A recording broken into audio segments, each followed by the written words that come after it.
run ashore or on rocks, and then like retrieve supplies and whatever surviving crew members you can find, and then come back. So this is like not for free to just sail around and explore, but for this task you can use it within certain boundaries. This one also does come equipped with a ballista in front. Ominous. Which can be fired. This works in like a 3-step sequence. First you need to load it, then you need to aim it, and then you need to fire it. And these 3 steps take an action each. Yep. Yeah. As you can see, you do get rewarded with a 3d10 piercing damage. Spicy. It's not too shabby. Dang. Right, okay. That's 6 to hit too. Yeah, as for creature capacity, you can see 3 crew, 4 passengers, so in total 7 people. You're currently at 5. You might be able to bring some animals, although I do think it might be not the best idea. Okay, we'll leave the horse and carts behind them. Yeah, okay. What about...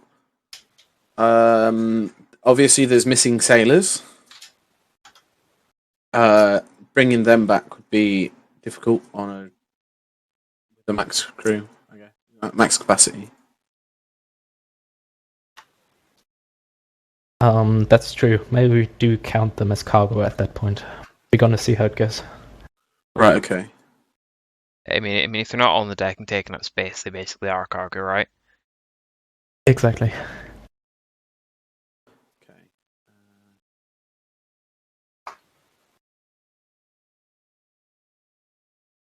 Can I ask how much cargo we have?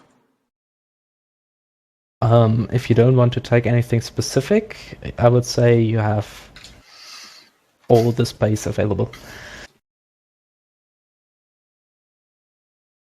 Well, I'll be taking 3 things: me, myself, and I. Right, okay. That also takes up the 3 actions then, right?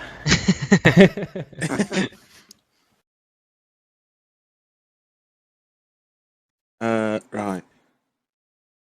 Yes, for those of you who haven't yet, you maybe want to adjust the volume of my music bot. Have been told it can be quite loud at times. I've given it the yeet so I don't get like 7 copyright strikes again and people can actually watch the stream. That's also a good approach.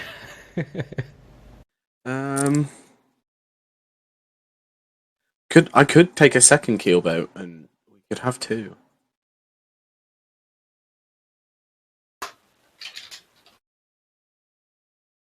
But why? For all the loot. Sorry. I mean, It's an optimistic approach. I don't know how many musical instruments there's going to be. Our bard's dead. If there's that much loot, we can always send the crew back with that ship and tell them to come back for another run while we guard whatever loot we get. Yeah, sure. I guess I shall be taking the healing potion again. A healing potion, okay. Yeah. Okay, so everybody has gotten the music bot under control? I Can't hear anything. Yeah, I haven't. Okay. I've taken a guess.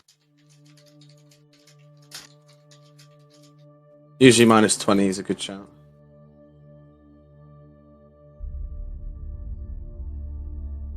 I guess minus 15, but Yeah. Okay. Always adjust it. I can roll straight off this keelboat sheet as well. That's handy.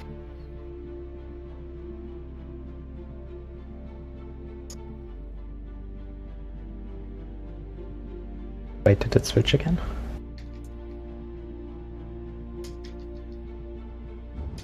Okay, now it should be playing, right? Yes, it's. Yep. Ah, beautiful. It won't let me go below -21. That's okay. Manageable.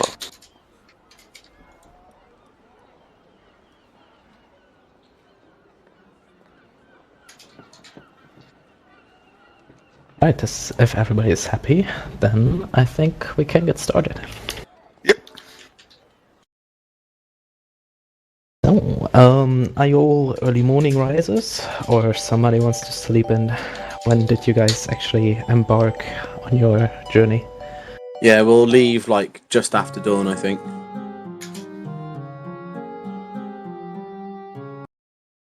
Don't want to be on ships and run aground in the night. Whatever time the tide goes out at. Yeah. Yes. That's a That fair one. point, actually. Yeah, whatever. No, because by the We time we leave get at the there, first tide. by the time we get there, though, the tide will come back in. Right? So I don't know. Who knows how tides work? We're not experts on the tidal patterns of wherever we are. Just go in the morning when the tide's out. Let's go. Okay, you go out early in the morning when the tide is out. Very specific at that. Usually around sunrise, anyway. yeah, it is. It's promising to be a nice sunny day. And you have been loaned the keelboat. You have one crew member called Robin, who is taking care of the steering of the ship. If anybody of you is well versed with water vehicles or has proficiency with navigator's tools, you can obviously support. But he assured you he's fine just sailing up the coast. And what your job would mostly be trying to spot the ships that have run aground. Information you got from the church.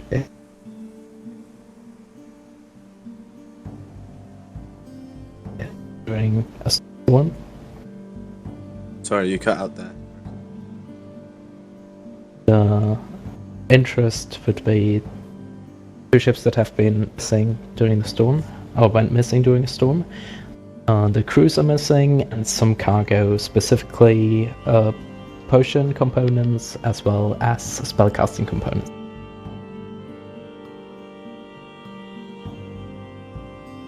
And you also know that you probably have to follow the coast towards the east. Towards the west. My bad. And then you should come upon them sooner or later. Okay. Right. Anything you would like to do as you set out the harbor and make your way up the coast?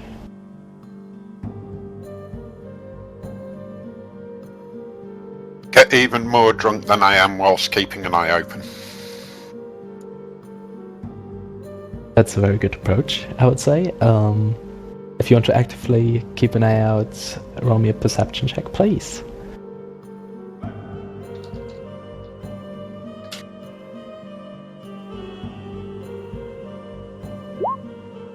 Okay. A solid 10. Yeah, I think we'd like all be keeping an eye out. I guess. I would say so, yeah. Yeah. I mean, Is there rigging? Can I climb the rigging? I Yes, you don't think we need another character death. It does have a small sail and a mast with some rigging, so you can easily climb up and take a higher vantage point if you want to. Sure. Alright, then everybody who's keeping an eye out, roll me a perception check, and I think Arthur climbed up the rigging, so with advantage, please.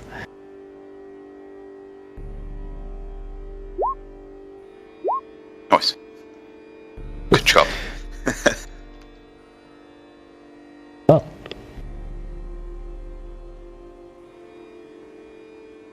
So, as the first hours goes by, you easily make out of the small harbor of Sanctuary, cross the river opening into the ocean, and soon the landscape changes from these really open grassland around Sanctuary into a more swampy area. And trees are getting less and less, the ground is getting more brownish, lots of how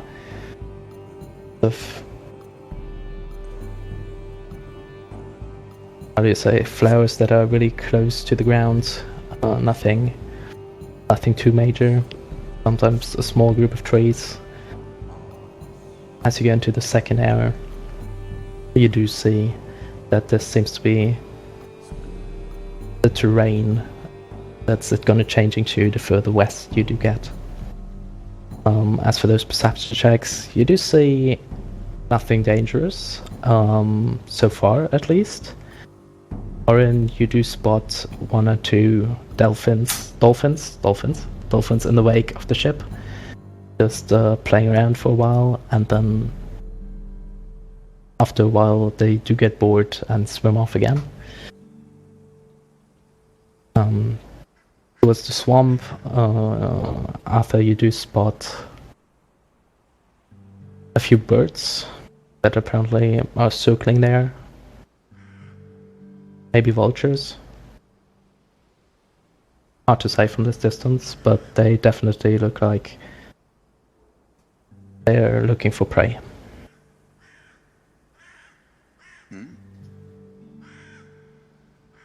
Well, Joseph, you're getting very, very drunk in the process. 2 hours passed, sun is now a lot more up. Still looks to be a fairly sunny day. Well, it should be easy at these conditions. The drunker the better.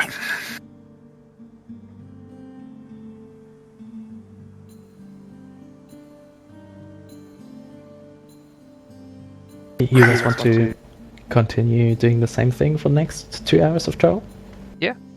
Push me. Yep. Right. The next hour passes rather uneventfully as well. The hour after that, you do see another river. It seems to be this one coming from further inland as well. And it's gonna... and after... another half an hour, you do see that the river is also splitting up into a small delta that's going into the river. And for now, the coastline has been rather even. And you do see after the river, there seems to be cliffs starting to rise, and the terrain is getting a bit more steep, a bit more rough.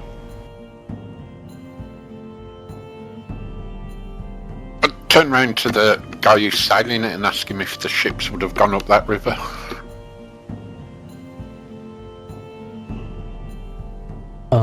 Let me see.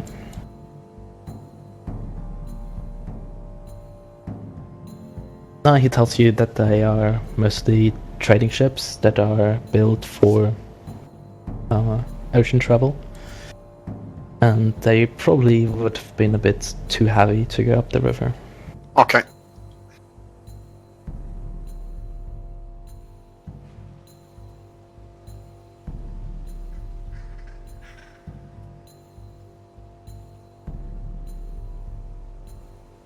It's probably up around the lighthouse. Okay, so after 6 hours after you started your ship cruise, I need everybody to roll another perception check if you want to check whether you can spot the boat crash site, so to speak.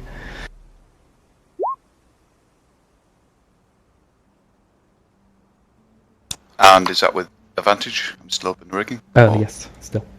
Cool. If you're still there. Good.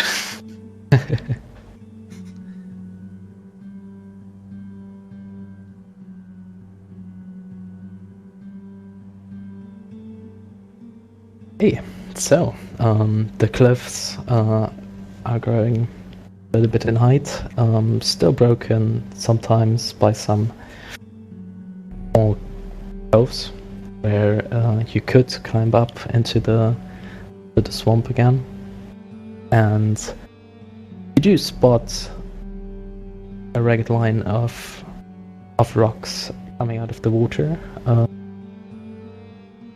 Joseph, actually, you do spot them coming out of the water, and it does seem that there is half of a ship still on top of these rocks.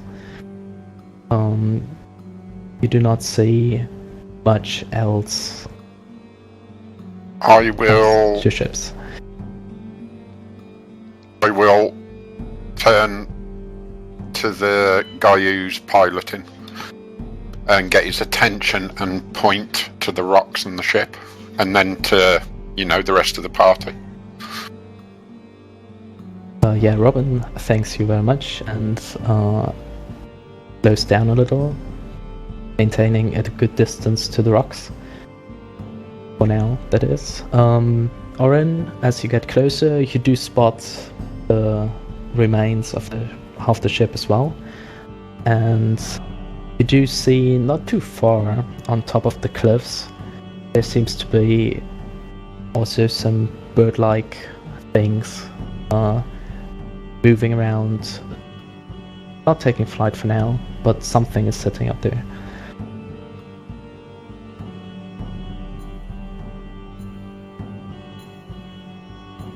Okay, Robin would like to know whether he should steer closer to the rocks, or whether you want to him to keep a safe distance. Can I see the name of the ship from here? Wow, roll another perception check.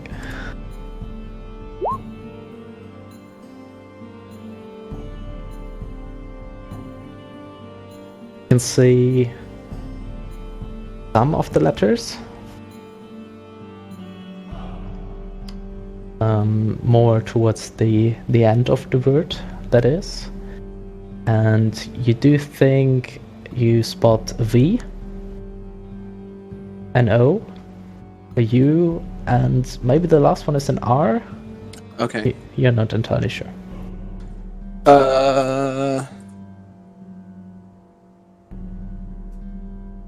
What the Yeah, name I of the think we ship should- to look for? Yeah, I think we should get closer. I'm gonna say that's the Endeavour. Yeah. Yeah. So the two ships you're looking for are the Endeavour and Solace. Yeah. Yeah. Honestly, we should probably keep wide around it, and yeah, I don't think we should risk getting closer to it. I know we've got, I'm assuming, quite like a relatively shallow like keel ship, but like I don't think that's the reason to tempt fate, as it were. Yeah, but we still need to get to it. How far out are we? At the current state, you would say you're roughly 60, 70 feet away from the rocks, and then maybe another 20 till you reach the ship, or would reach the ship. Is there, beyond the rocks, is there somewhere a bit safer to, like, maybe dock, or, anchor the ship? You do have seen that every once in a while there are some places to do that.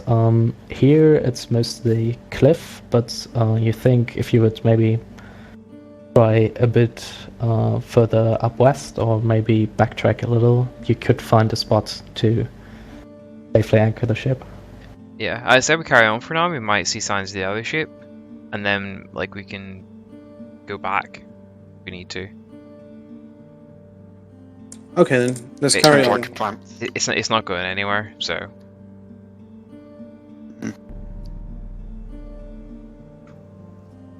Right. Yeah, just make a note of the location. follow the coast back the way we came. Job done. I imagine the pilot will have a chart, won't he, or something? Oh, to mark down? the Yeah, location? just to mark the location. It does indeed.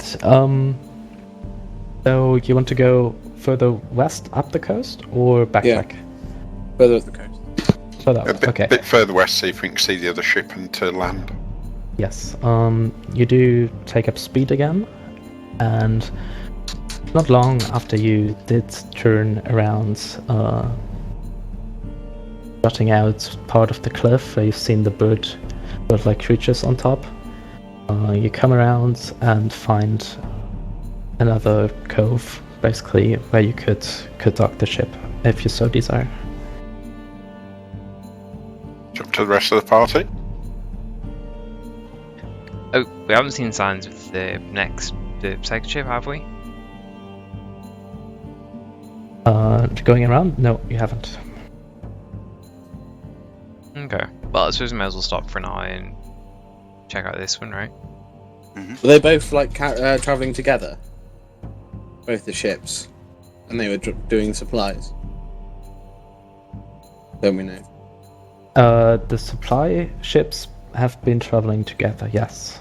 Right. Have So been part of the bigger initial convoy that also brought most of you from the mainland to Sanctuary. So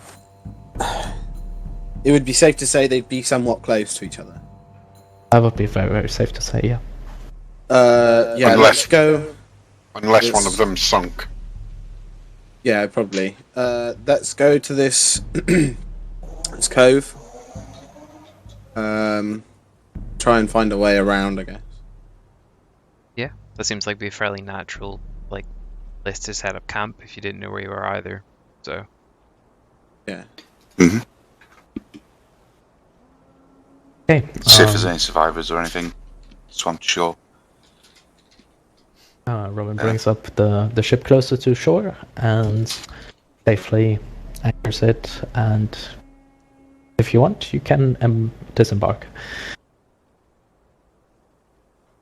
without getting your feet too wet. Yep, but I would turn around to Robin and tell him, load the weapony thing, and just keep his eyes open just in case. oh, the ballista. Yeah. Gives you a small salute and it's cranking up the ballista.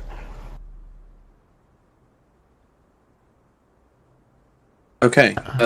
Let's head back east towards where the ship was. Indeed. Okay, you get a little bit more inland. It's getting a lot more swampy all around you. Very, very wet terrain all around. Now you can travel rather comfortably for a swamp, especially with the sun out and not too many complications along your way so far, obstacles along your way. As you do climb up and follow the roads, you want to stay more inland, or you want to get closer to the cliffside to actually can look down and spot a little bit? Let's get closer to the cliffside. Yeah. Yeah.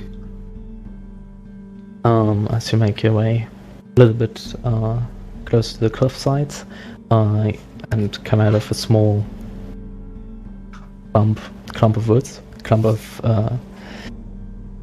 trees, you do see an incline that's gonna take you up towards the cliff, and there you do see more of these bird-like creatures. Can we see anything more of these bird-like creatures? Yeah, roll another perception check now that you're closer. It should be a lot easier to spot.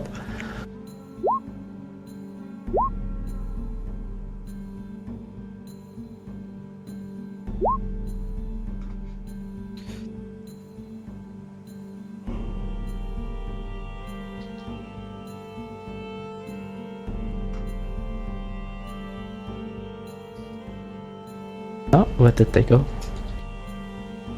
Give me a second, I think I misplaced my descriptions. I play. inscriptions is a funny way to say enemy tokens. Wait, what? This is the giant ape all over again. The giant apes. Kinda. Trouble Okay. finding tokens. Although this time I found them a little bit faster. So, now that you're getting closer,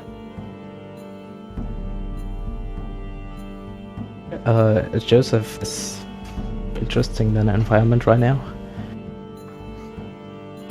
As for the others, you do spot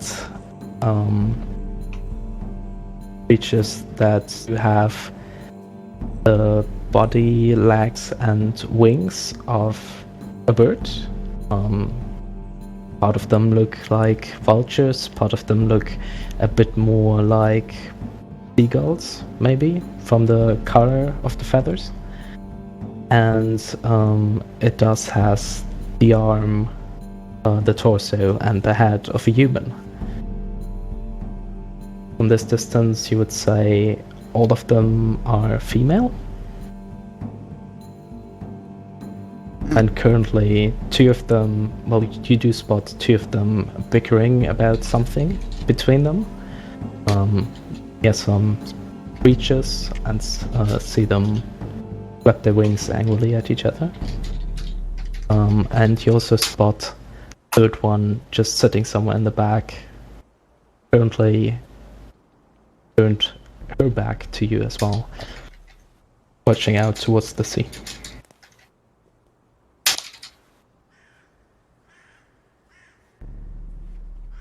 Oh, so they're harpies.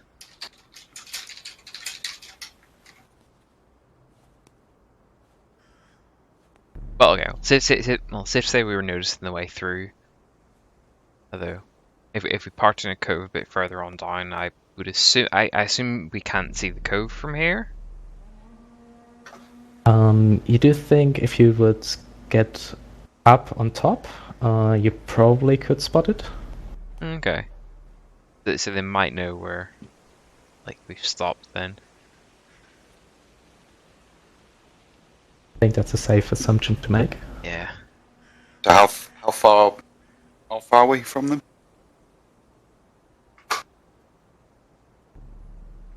Say 90 feet. No, wait. It's different. Like that 180 feet.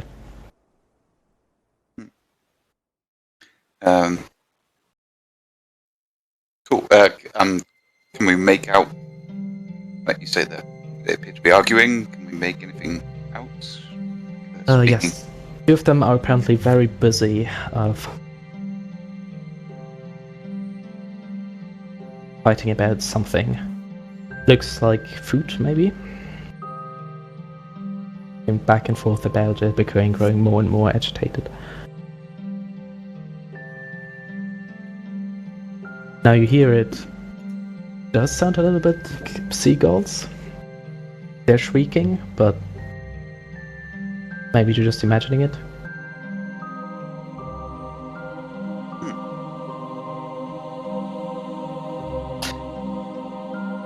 I'll turn to the others and just say thoughts. Leave them to it, or know anything about it? Well, there'll be a chance that they're the ones responsible. I mean, if they live around here, they're bound to know something, right? Would I, as a learned person, know what they were or are, and their nature? You could try to make either a straight up intelligence check or maybe an age check, whether you do remember having heard or read about them. No.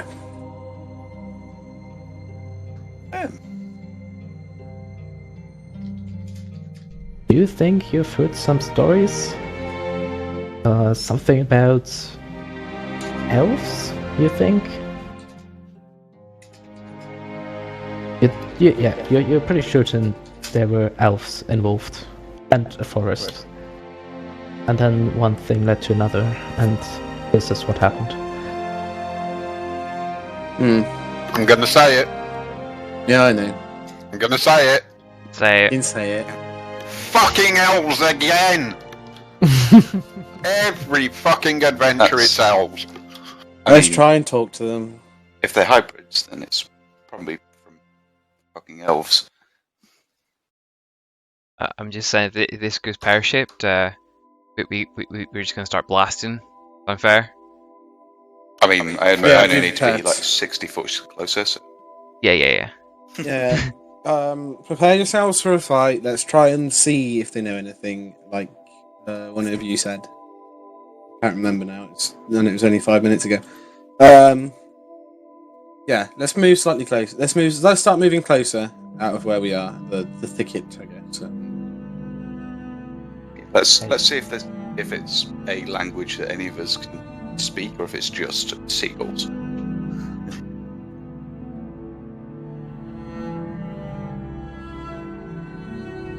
If we can reason with them, then they might know something. If not, then Okay, you do come closer, you do come a lot closer. They seem to be very, very intent on fighting about this food. As you come around 60 feet-ish, if you want to approach that far.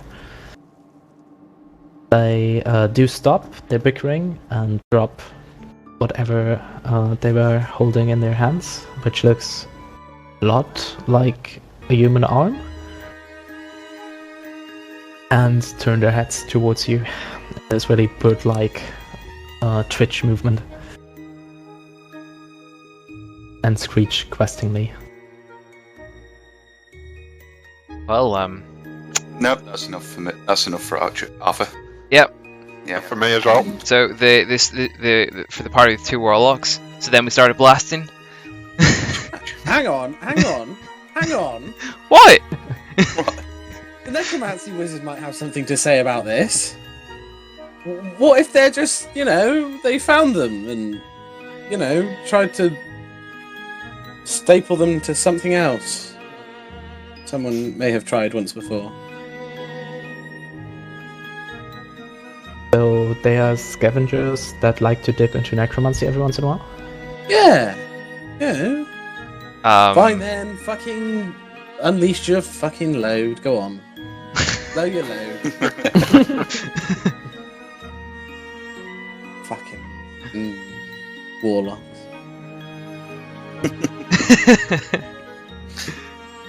So yeah, I started blasting. Okay. Okay, everybody who wants to attack those harpies, feel free to roll for damage. Or, well, first roll.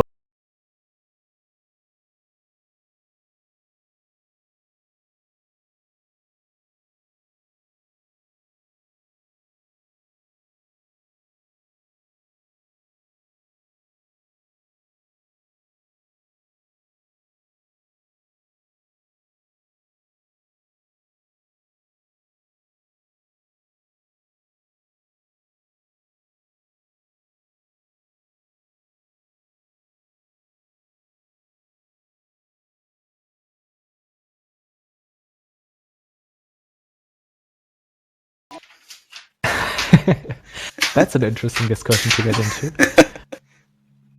Okay, so as you do that, I think we also might need a Trune Tracker, and if you don't mind, roll initiative, please.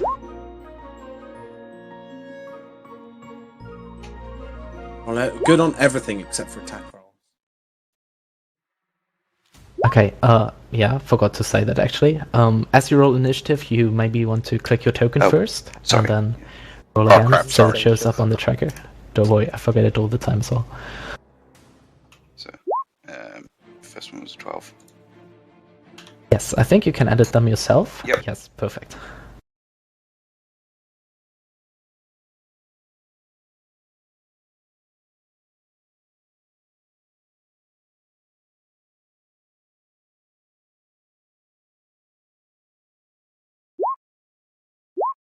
oh, okay, that didn't work.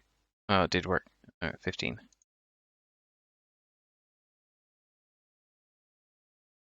Hang on.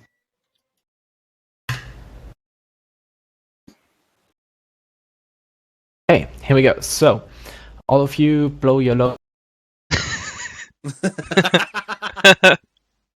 harpies. Most of you miss, but so Azmyn, your Eldritch Blast though. Yeah, you can position yourselves as you want. Basically, you do have some freedom in that regard. Also, probably a bit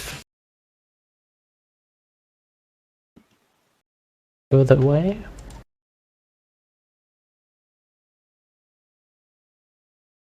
Even a bit further away.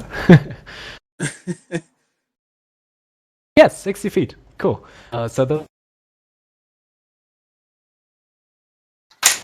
are the two bickering. And then the one a little bit more in the back started turning around towards you guys. So yeah, Asman, which one have you been blasting at? I suppose it would be the closest one to me. Right. So you do hit one for 7 damage. Yay! As your force busts it in the shoulder, which, well, now the squeak definitely sounds angry. You do think the time for negotiation is over. Yeah, Joseph, you're up first. I'm going to hold my action if that's okay. Yes, it is. Do you want to ready an attack? I'm going to ready. Yes, I am going to ready an attack. Okay. Also want to specify with which weapon or which spell? Oh, I'm unarmed. I have a hammer and I punch. Okay, so basically, I ready have a melee hammer attack. and I punch. Make that into a t-shirt. Okay. Ready to melee anything that comes too close. Yeah. Hey, Orryn, you're up next. Gonna toll the dead on the one that has been hit. Alright, go for it. The one that hasn't been hit.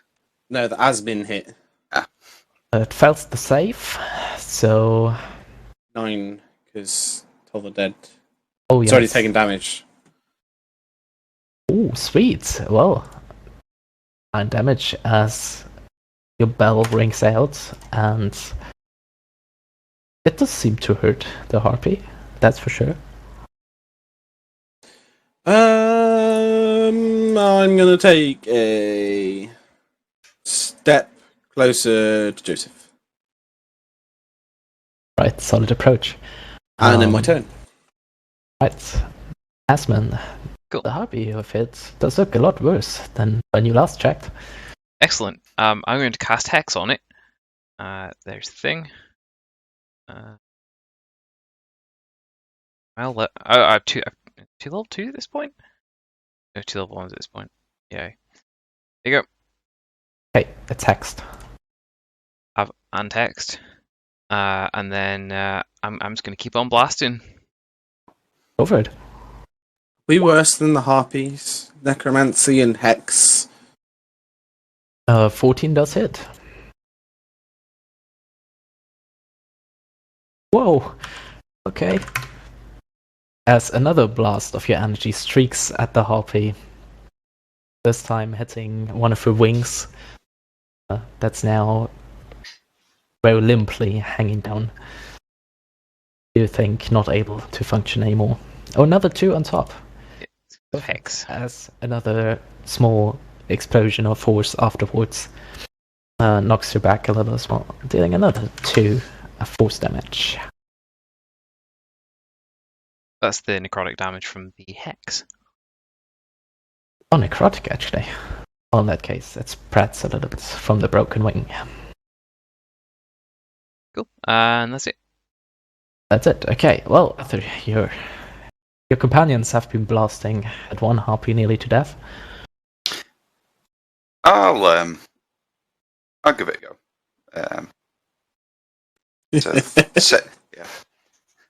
So sort of nonchalantly has a go at the one that's been blasted to pieces. Yeah. With an 11, you just about do. Oh, nice.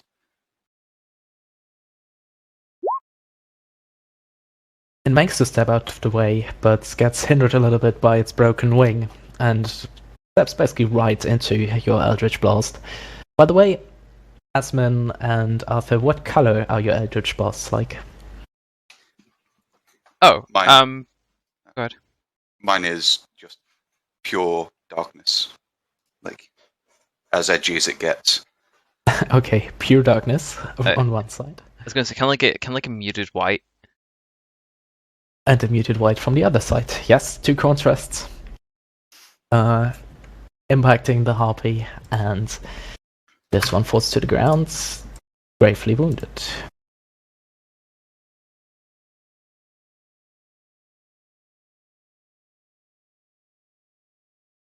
Apparently not axing for whatever reason.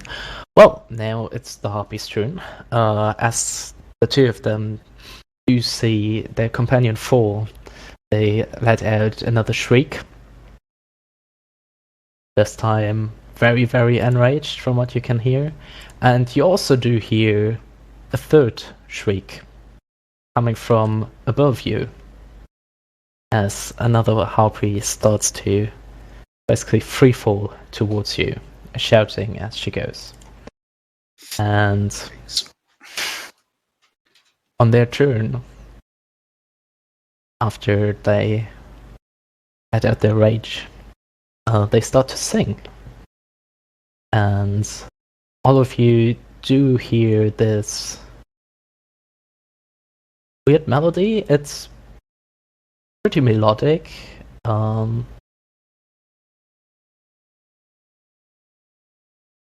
You think you could like it? There's this undercurrent of rage, but it's alluring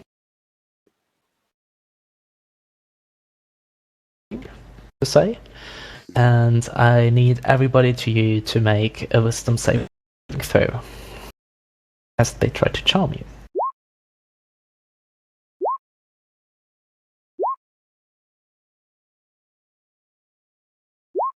Oh, for fuck. So we're all charmed, right? Can I use my luck point from the To roll, yes, you can. To clarify, why is there 23 beside my wisdom save? Because it automatically rolls twice in case you want an advantage. Okay. There's an option to disable that on the character sheet if you do wish so, but otherwise it's kind of handy. That's fair enough. That's better. That's a lot better, yeah. Hey. So that's the blessing of luck. Yes, it is. Yeah. So, Orryn, Azmyn, and Joseph, you do find the harpies very alluring, and you are currently incapacitated. And at the same time, you're drawn towards the harpy. Nothing to do for now, but maybe once your turn comes around.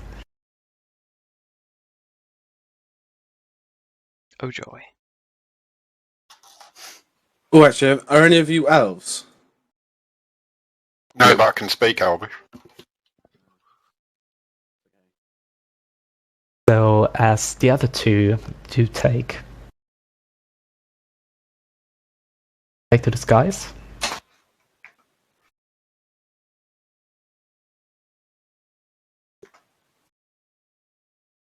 Continuously keeping singing, coming closer to you. That's the end of their turn. Joseph, you're currently really drawn towards the harpy, towards the right side. And give me a second.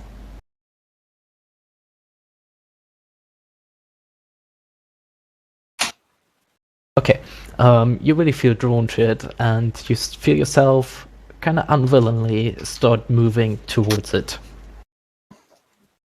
What's your maximum movement speed? 35. 35. All right. As you do keep moving towards the harpy, and you stand right below it, just marveling at this. Well, now that you're close, it does have pointy ears. Are you really gonna get charmed by an elf? You can repeat your wisdom saving throw. I don't suppose because I can speak Elvish, I can understand anything off them, can I? So far, they haven't really been speaking. Right. As for the singing, it's also not really Elvish. Okay. It might explain melodics. Like, if you think about the melodics, yeah, they're vaguely Elvish, but no real words being spoken. Okay. It's not Sylvan by any chance, is it? No, it's not. It's never going to come up. Okay, so sorry, wisdom saving throw, yeah? Yes, wisdom saving throw to see whether this revelation that she's an elf is actually going to cure you. And oh boy, it is. That is so character appropriate. It definitely is. Yes, you're not considered charmed anymore. I mean, puny elves. What the hell? Do I actually get a turn, or? No, that was the end of your turn, I'm afraid. Oh, I'd like to. There is something I'd like to do if I can. If I'm not sure if I can do it. I'd like to spend a yes, kite point, if that's possible.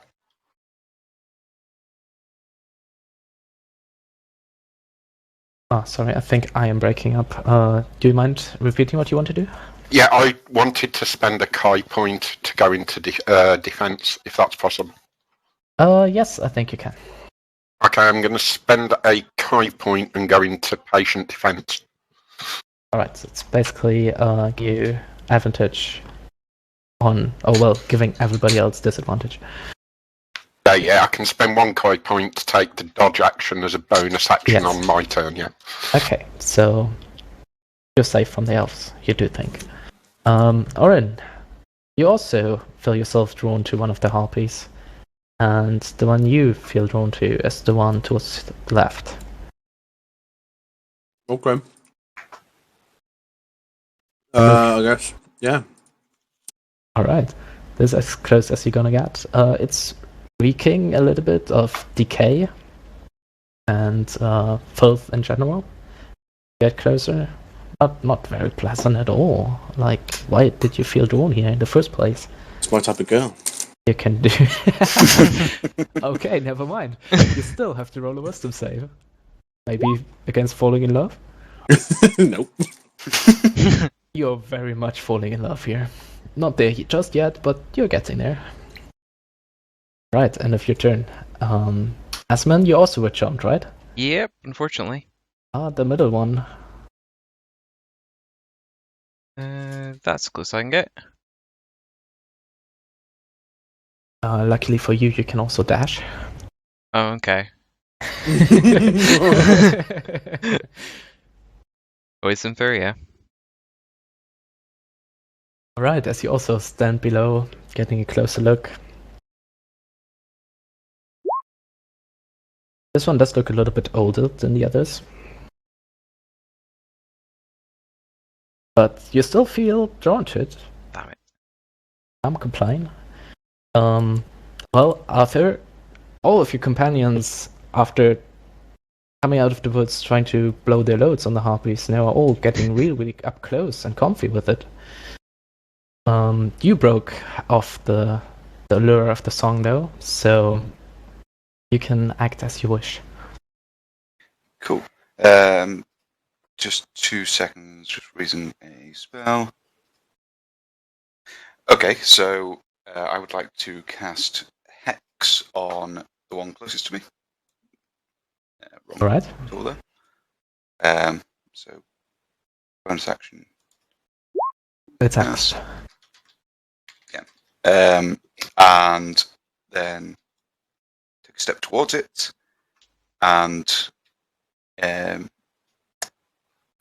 use my Fey presence.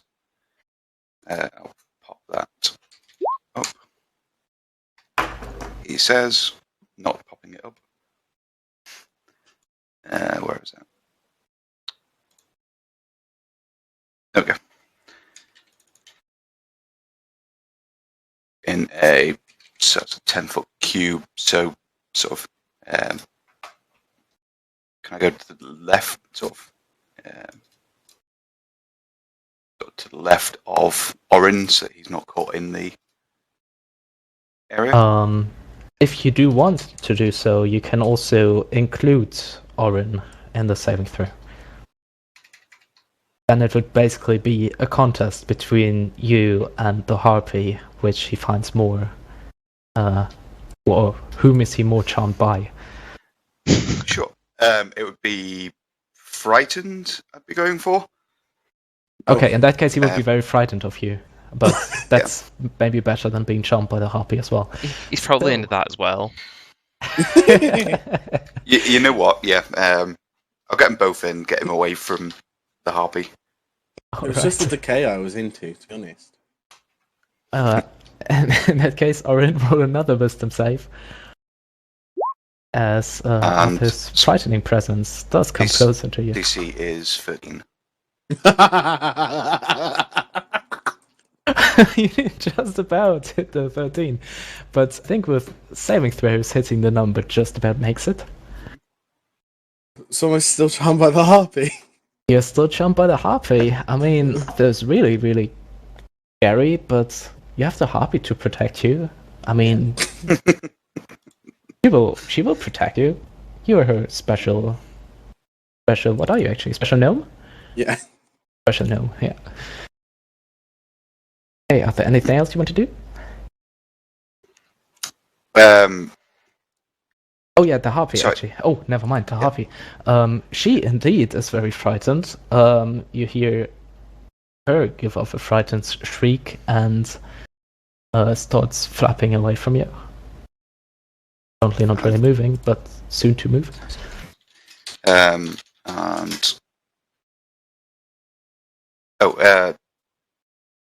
disadvantage on ability checks because of hex. So can I make that? Would obviously would they look like? Would they look powerfully built, or would they be more sort of agile, sort of looking? I imagine agile because they're winged, sort of seagull-y things. So, sorry again. Would they look? Sorry, do they look sort of powerfully built, or are they like they just look sort of more bird-like, fragile, sort of fast? Because I can, with Hex, you choose a ability check. So I'm thinking dexterity. Any dexterity-based ability checks they make have disadvantage. Yes, you can. Sure. So she is dex hexed and frightened of you, and now that it is her turn, she does move quite a good distance away from this very, very scary warlock. Human warlock, that is. And, well, she's not looking happily at you, that's for sure. Yeah, she does keep singing, though. And, so do her sisters.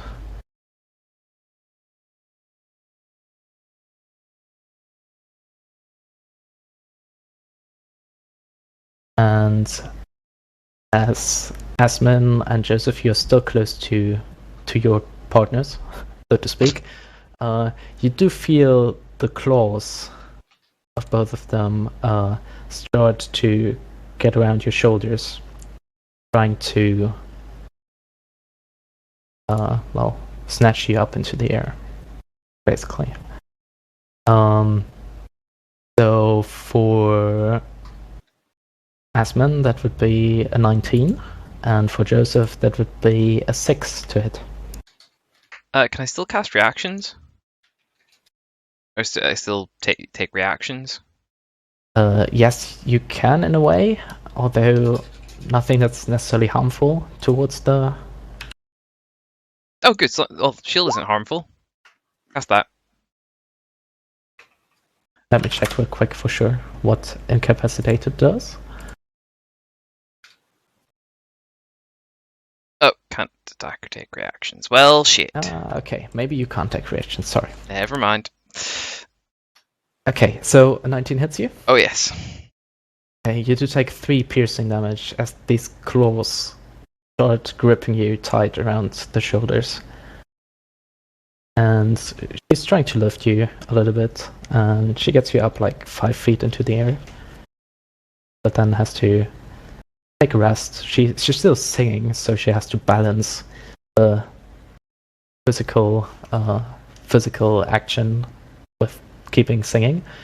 Yeah, Joseph, 6 probably doesn't hit you, so you prepared for this elf to try something fishy, and you do step easily away and bat the claws away that try to dig into you. No, I'm not charmed, so can I do anything? If you have a reaction, you can use it. Also, it's your turn next, so Alright, so, you can yeah. take your turn right now if you want. Okay, well, still got my dodge, haven't I? I am going to... I need to try and get rid of this one as quickly as possible. I'm going to spend my other high point for an extra unarmed attack. So I can do 1 hammer attack, 2 unarmed. Alright, go for it. She just tried to grab you with her claws. She's still close, so easily enough of range.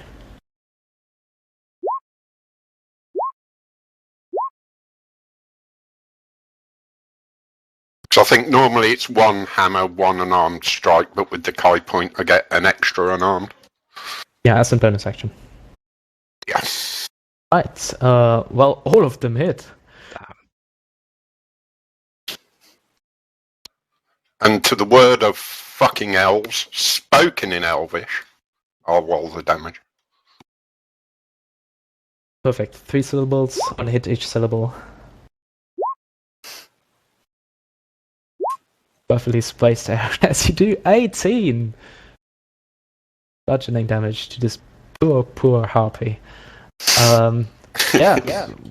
The kneecaps are pretty much in range. Both of them are basically gone now. So, ouch. Poor harpy. Looking a lot worse for wear. Anything else you would like to do? Yeah, shout again in Elvish. Sing now, you fecking pointy-eared twat. In Elvish.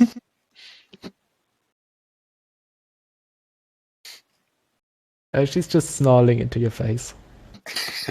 Probably because of the pain. Who knows? Yeah, Orryn. Your girl just flew away from you. What you gonna do about it? No, come back, my love. I guess I'm gonna run back towards him. yes, you do. Can I try and trip him? Like an opportunity attack? I would say it would take your reaction, but yes, you can try to trip him. That would be, I guess, just a normal attack roll. And for Orryn, dex save.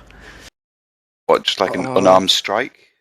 Or Yeah, it doesn't really matter. Just some kind of melee attack.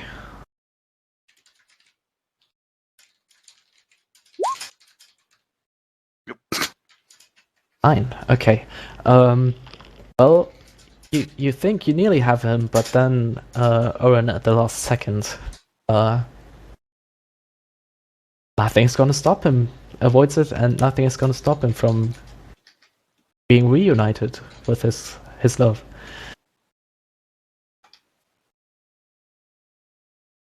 Up to the harpy you go. At the end of your turn, you can make a wisdom saving throw again. every time you get close, you're really not sure about this, and you're free of the charm.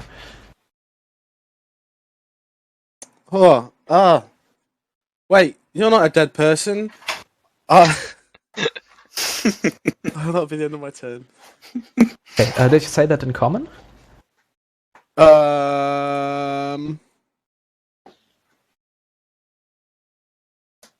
You should say yes to that, Phoenix. Come on, take the hint. Yes, I will. In that case, she's actually going to answer. Well, I'm not a dead person, but you are soon going to be. Oh, God. And, Azmyn. Come on, game. Don't taunt the game. Don't taunt the dice. Yes. I thought I used all my shit dice last week. God damn it! It's like the rats all over again. It is. It's you two. You. In fact, you three. You three are the problem. Last session I rolled fucking awesome. Ugh. This song, you could sit here all day just listening to it. Apparently so. It's some banging tunes. Perfect. Well, Arthur, your turn. It seems like Joseph is definitely coming back to his senses again, and Orryn also seemed to shake loose a little.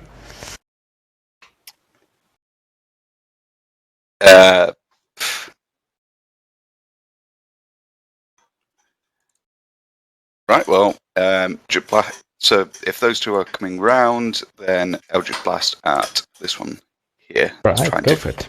carry him off.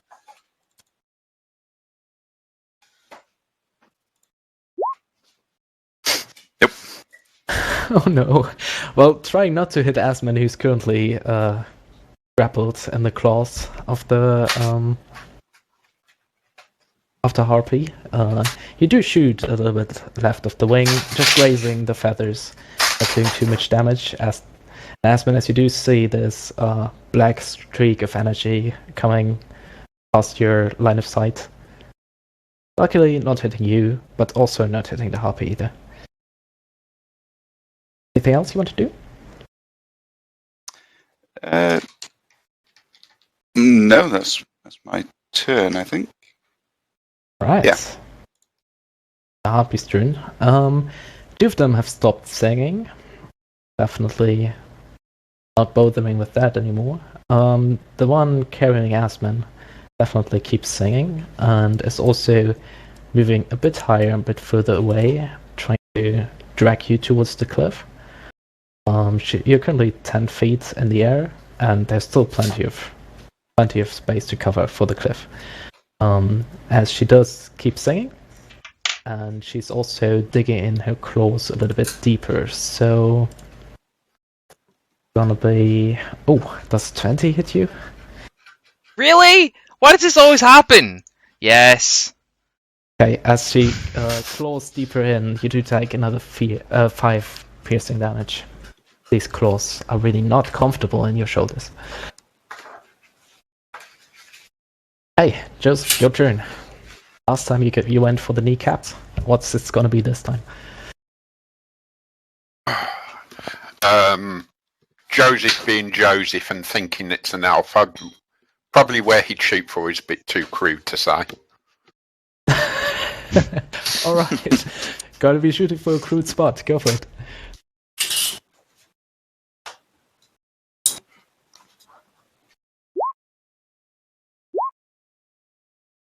Alright. The 14 does hit.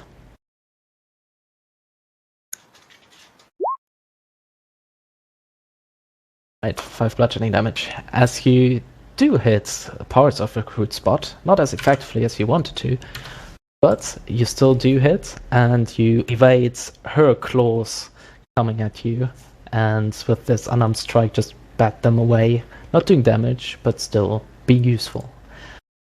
Anything else you'd like to do? Still have your bonus action, I believe. Yeah, well, I've used both Mackay points, haven't I? So There's nothing else, then that's it, probably. yeah, I don't think I can do anything else. Hey, Orryn, there's this harpy in front of you that just tried to charm you. It also doesn't look very happy. Does a 12 and a 7 hit you? I'm going to use shield, so neither of them do. None of them do. Okay, as you see one of the claws going a little bit wide of you, and the backswing shrieking off the shield you just summoned, avoiding some getting scratched by the harpy. And now it's your turn. What do you want to do? She's like within melee range of me, correct? Yes, she is. She was trying to grab you as well. Yeah, but, well. Um. But she promised you to kill you, so. Guess that. She take. Tell the dead, bugger it. Alright, it's a wisdom save, right? Yeah.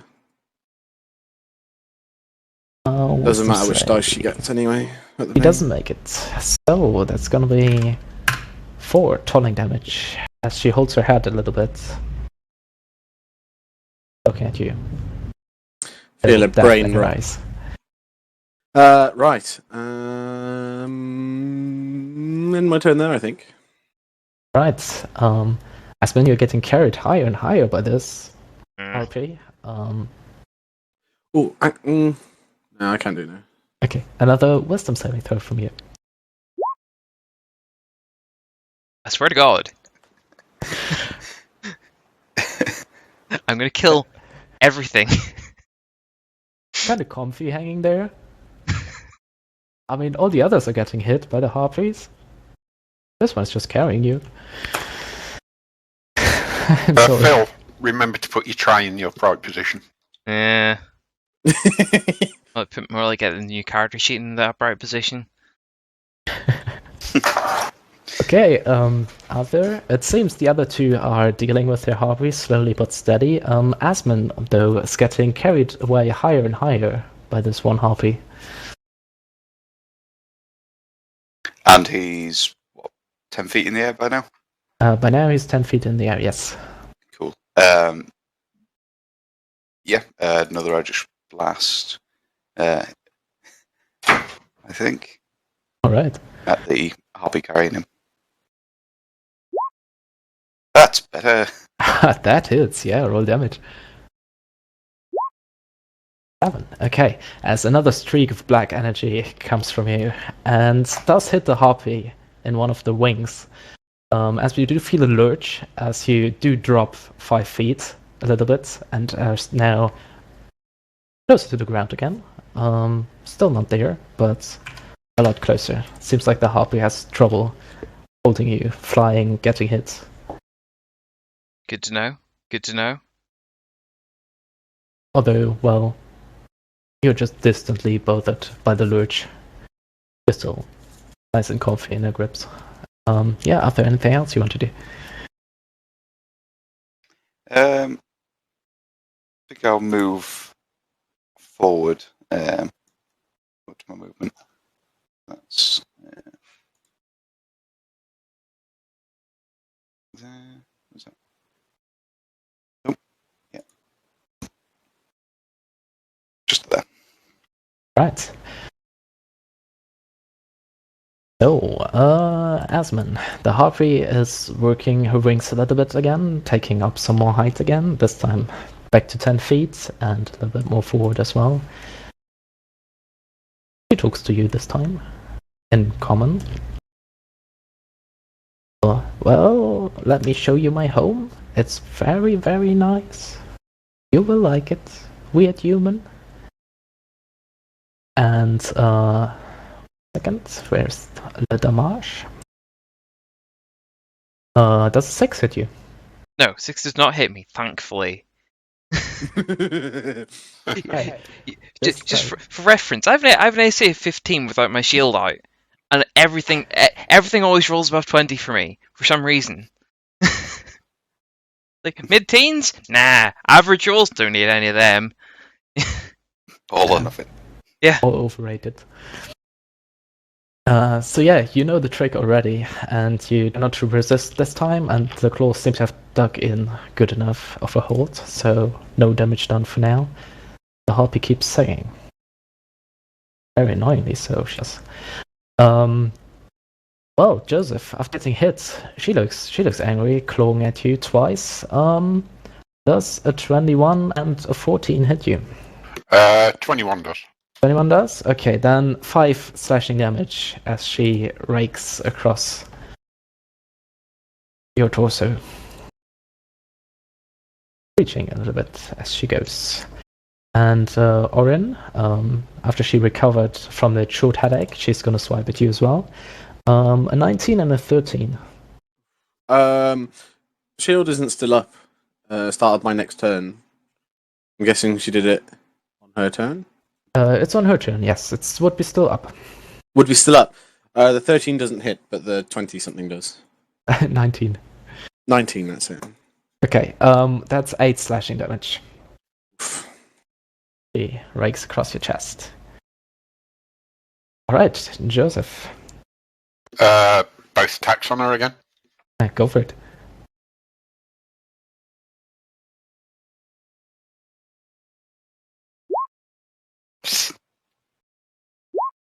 Bollocks. Oh no. Well, her flying patterns are getting more and more erratic as the more she gets hit. It's really hard for her to keep up. She finally lands, and you're still trying to hit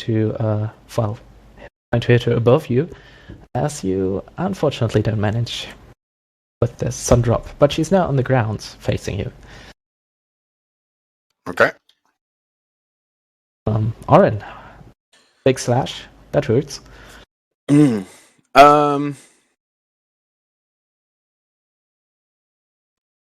know what? I'm going to say bugger it. I'm going to cast Toll the Dead once again.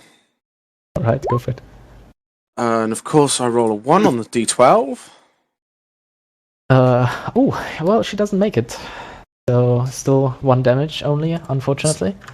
Still 1 damage. And then I am going to try and move towards Arthur. Right, she's gonna get an attack of opportunity. Yep. Right, does... Oh, 18 hit you? Yeah, just. That's another 5 slashing damage coming your way. That's okay. This time in the back, as you try to get away. End of your turn? Yes. Hey, Azmyn. This again. Oh, she's dead now. Oh, she's very dead. Alright, she promised to show you her home, and no way. That's just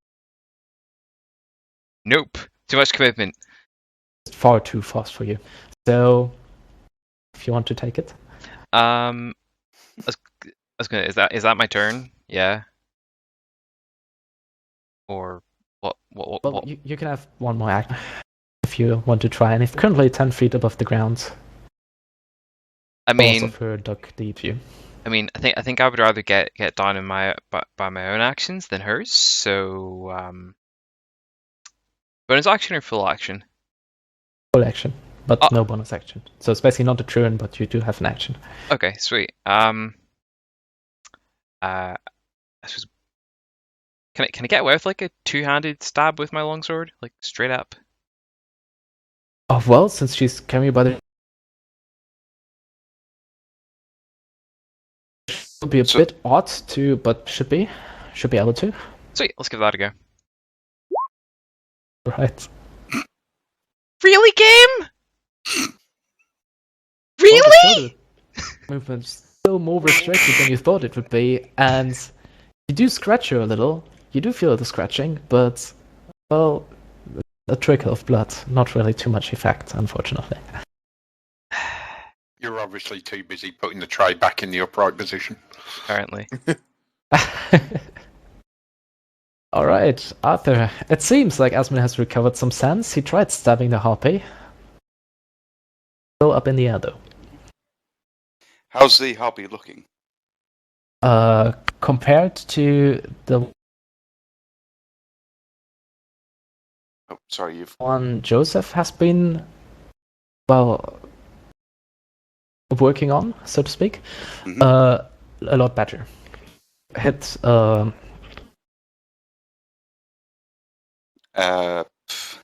wing last time. You drop a little in height, think you could repeat it if you hit. Sure. Yeah, I'll not cast sleep. And I'll just go for an Eldritch Blast.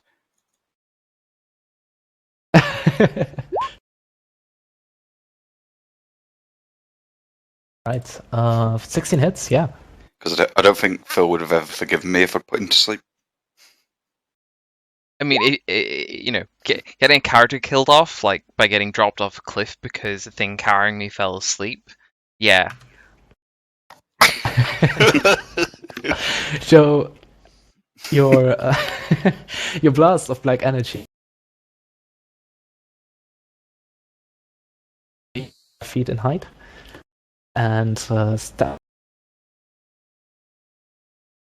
So you're cutting definitely out. looking worse for right now. What's the way? Good. And if you turn? Yeah, that's my turn. Right, it's the Harpy's turn again. What are we gonna do about the Harpy carrying Azmyn? Not happy getting scratched by him. Well, you've been a naughty boy, and she rises up another 10 feet and then simply drops you. And as you fall to the ground, you do take 1d6 falling damage. Want to roll it yourself? Given how low I've been rolling, I think we'll take advantage of them. Here we go, 6. Cool. So, Okay. would you consider that me taking damage from the Harpy? For the purposes of Hellish Rebuke. Is there a range on Hellish Rebuke? 60 feet. Oh wow. Hang on. I think it could be perceived as, by you, definitely. You perceive it as personal damage from the Harpy. Excellent. Yeah, after she drops you, she tries to get a little bit away from you, and something keeps chasing her, apparently. So, like, he sort of, like, falls, like, flat on his back in the ground and then points at the Harpy, which should burst into flames? Oh, okay, let's see. Yes, she's bursting into flames. Very much so. Rolled a natural 2. Yeah, she's burning. All the feathers, like, wow. And she looks terrible now. Even more terrible than before. Like, all the feathers are burnt off. Now it's just skin, basically, flapping. That's really, really gross. And Actually, it smells lovely. getting hit by that, she comes back down to the floor and is now on ground level with you. As going to shout around, she's mine! Also looking very crispy. Are you sure? Yes!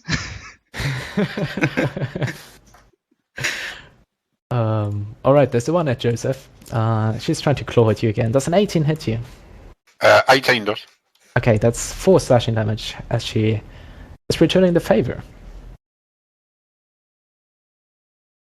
What's this one doing? She's coming closer to take Orryn back, but then she does see a glare from Arthur and backs off again. She seems very undecisive on what to do about this. She ends up just flapping in place for this turn, not singing, not snarling as much anymore. Seeing that all her other sisters are getting hurt, she's getting a lot higher, taking a lot of height advantage on you. So, Joseph. Finally, some respect.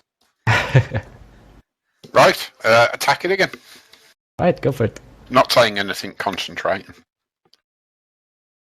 Focus.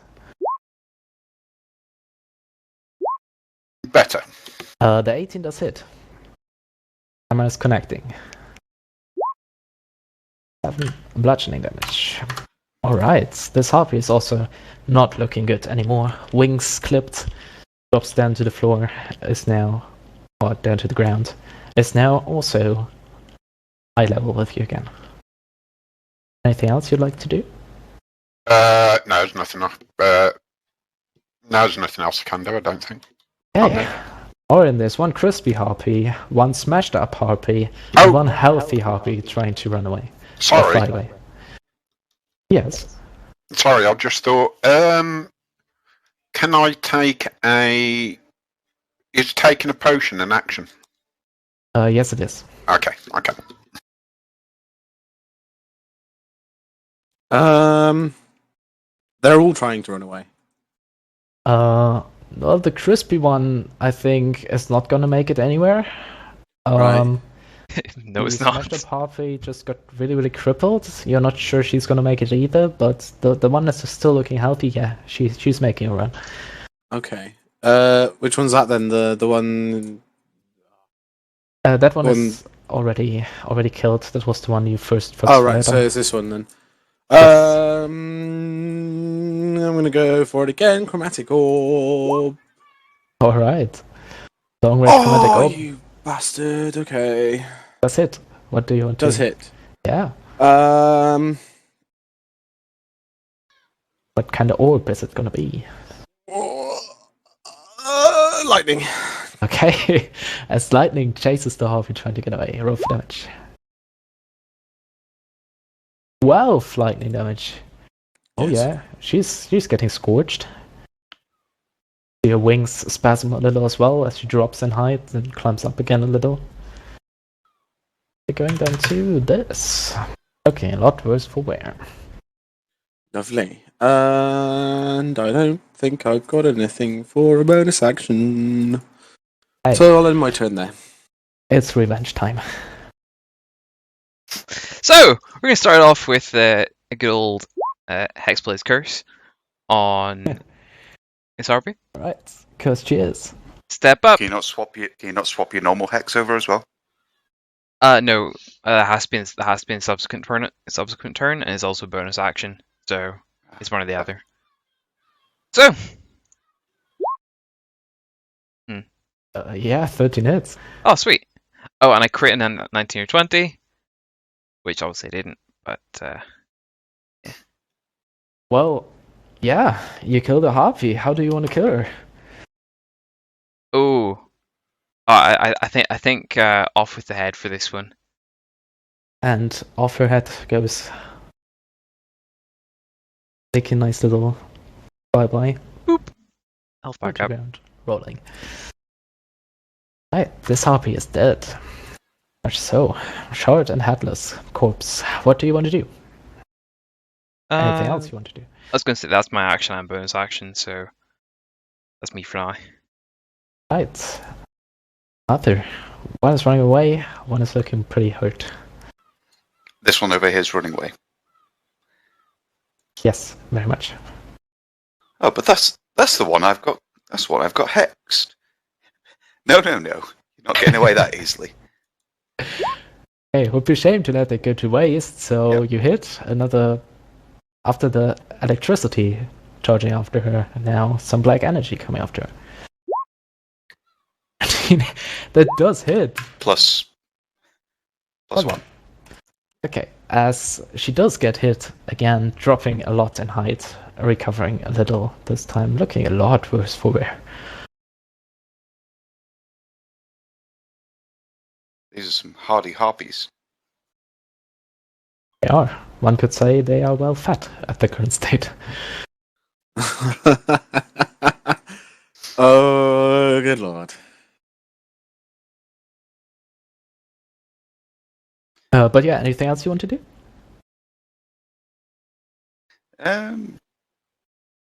How high up is it? Sorry. She's currently at 20 feet in the air. Okay. Then no, Arthur's quite happy where he is. Hey. This harpy here, that one that just has been hit, will fly a bit off, taking a lot of height this time, so you would guess she's now at 80 feet in the air, probably. And the one in front of Joseph kind of gives up, goes for one more desperate attack. Does a 13 or 5 hit you? Nope. In that case, just hopelessly lunging in front, recklessly, hoping to do some damage, but not much hope to survive there. Joseph, your turn. Do you want to put her out of her misery? Smack the crap out of it. Alright, go for it. 15 hits. 12 hits.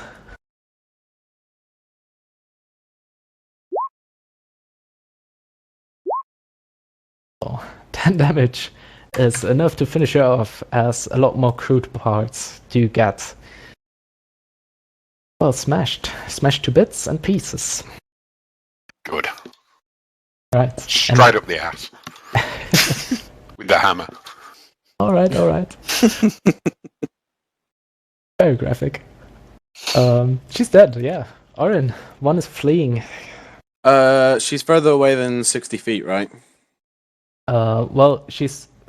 Let me measure this in a second. She's 30 feet away from me. 30 feet away and 80 feet up. So 60 feet won't reach. Unfortunately not. If you get closer, you think you could try? Nah, it's chill touch. All right.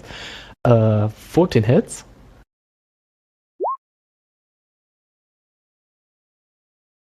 Yeah, 6 is enough to finish her off. Just about. Fantastic, as you always roll what you need. The skeleton hands appears, whacks her over the head. She goes limp, drops from the air, and with a sickening crunch, hits the ground 80 feet below. And that's all the harpies you can see for now. Anything else you want to do immediately after combat? Joseph would definitely spit in the harpy's face and curse in Elvish again. And then just slump down on his butt and start drinking. Very deserved. Oh, is that some dirt on my butt? No, I was mistaken. I'm fine. I would like to cast. I was going to say, I think a short rest. Yes. Could do. Yeah. Definitely get my Kai points back. I was going Use to my dice. say, short rest and sort of generally look around the area, just like while we're sort of getting our breath back for the short rest, and see if we can spot a possible place these harpies may have been nesting, like a cave or something like that. Right, so you do take a short rest. What do you think about taking a short 5 to 10 minute break? Yeah, that works. Sounds good. Do you want us to do hit dice rolls while we're on the break? Oh, yeah, if you want to. Okay. Sweet. Spell slots back. Half your nice. wizard level 8. rounded up. If I was level 3, that means I got 2 more slots, right?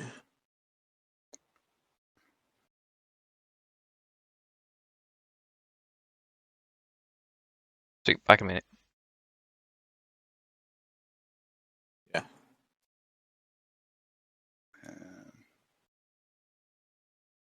Oh, nice. Fair presence is short as well.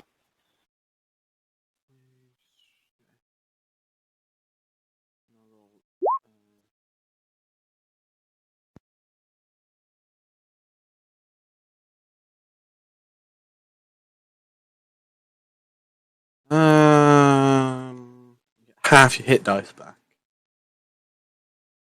Oh, great.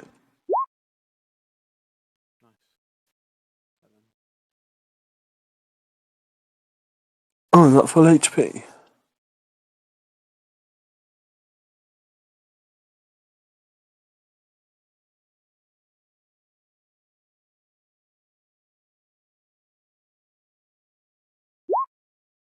So that's how I get my spells back. Or some back. Be right back.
Back.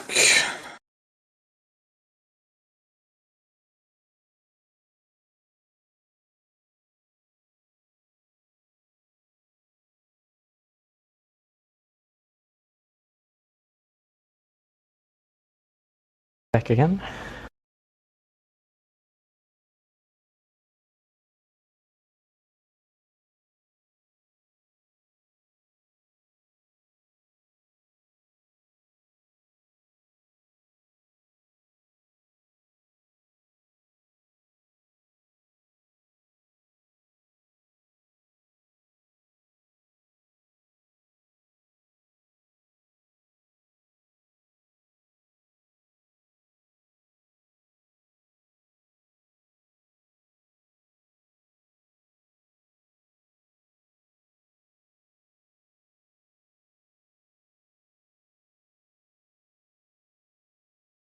Back.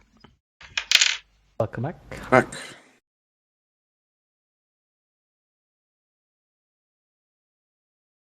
You know, it's even more annoying. I've got like a +3 to wisdom saving throws. Like it's not it shouldn't even be like a difficult thing for me to save against. Bro, I've got +4.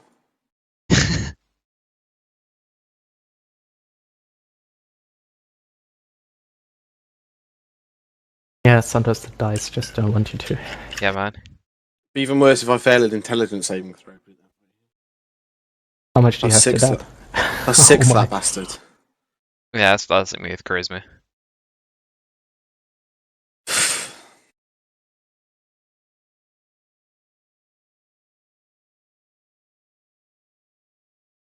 Can't wait for level 3. I get 2 level 2 spell slots. Yeah. Ooh. Although I haven't chosen any damage dealing level 2 spell slots because like the level 2 spells don't really do much damage. Well, I mean, all my stuff bumps up to level 2, so Oh right, yeah. Yeah. Like Even upcasting is more efficient usually. like even if like it doesn't have a level 2 thing, it still gets cast in a level 2 slot because reasons. Yeah. But yeah, because Warlock. But I mean, I get them back in a short rest, so it doesn't really matter. But like there's not very many level 2 spells that do damage, and the ones that do like level 1 sort of damage Yeah, like 3D still like 3d8 and things like that. So. Yeah, that's it. It's like it's usually cantrips you're casting at level 2 rather than level 2 spells themselves. Yeah. I'm back. Like if I cast Chromatic Orb at level 2, it'd be 4d8, which would be better. Pretty nice, actually. Yeah, if I ever fucking hit anything. Like, I mean, minimum of 4 damage is reasonable. Hmm.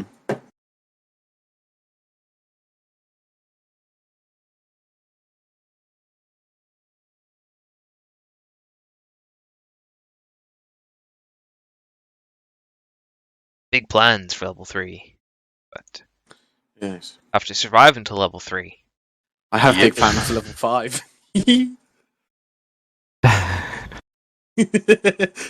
Optimistic, all of you. My Being plan at a for level fireball. 3 is very, very simple. Get drunk. It's one word repeated over and over again. Stun, stun, stun, stun, stun, stun, stun, stun. That's like a very good plan to me. And burp in everyone's face and stun them. Yeah, that's it. Yeah, I wish there's some way I could have the effect that his burps cause the stun. a cunning stunt, some may say. Mm. I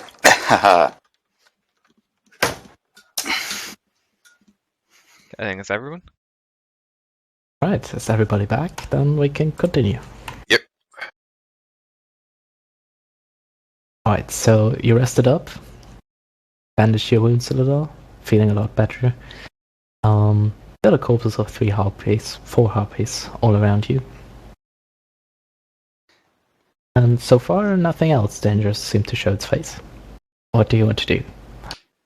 I want to have a look at the arms, see if there's any distinguishing marks, tattoos, jewelry, anything. Alright. As you go around harpies, it seems like they do not have too many markings on them. The one that you so graciously shot out of the air, does have some bone trinkets woven into her hair. But that's pretty much about it. Oh, sorry, I meant the arm that they were gnawing on. Oh, the one that they were gnawing on. Yeah. See if it's like okay. So you identifiable as like a sailor or something. you move up the cliff, and as you come to the top, seems like there's just a few rocks strewn about, and then there's a mound of stones, like with a big one at the bottom, and then always a little smaller one stacked up. And really close, not far from that one, you find the arm in the dust. And you want to pick it up, or just want to look at it from a distance? Just look at it. Yeah. Dead bodies aren't really my thing. Okay, look at it from a distance. It seems pretty tanned by the sun. So, could be a sailor. No tattoos though. Fair enough. Also, it's smelling not very nice, even from a distance. These stack of stones, they look like a cairn. Yes, that's the word I was looking for. Cool. Could I try and sort of take some stones off to see who it is? Oh, I see where you're going with this. It's Or if there's something written on the headstone? it's your boy here with another unboxing video. Yeah. Okay, as you take one of the stones off, suddenly 3 lights, like roughly the size of firefly, probably, do swoosh out of the stone. One is green, one is red, and one is purple. And they start moving and flitting around in the air, moving erratically about. What languages do you speak? Common no mission halfling. Okay, so they are speaking to you in common, and they're like, you, give us smooth. Yes, give us silky. You what, sorry? You, give us smooth. Yes, give us Smooth? silky. Yes. Well, 10 out of 10 What? for the reference. reference is lost on me. That's okay. It's lights that are circling. They're talking to you. Smooth and silky. Yes. Don't think I've got anything that is smooth and silky. I was gonna look around and try and get like a nice sort of a nice looking smooth rock. Hold it up to them. All right. Make an investigation check.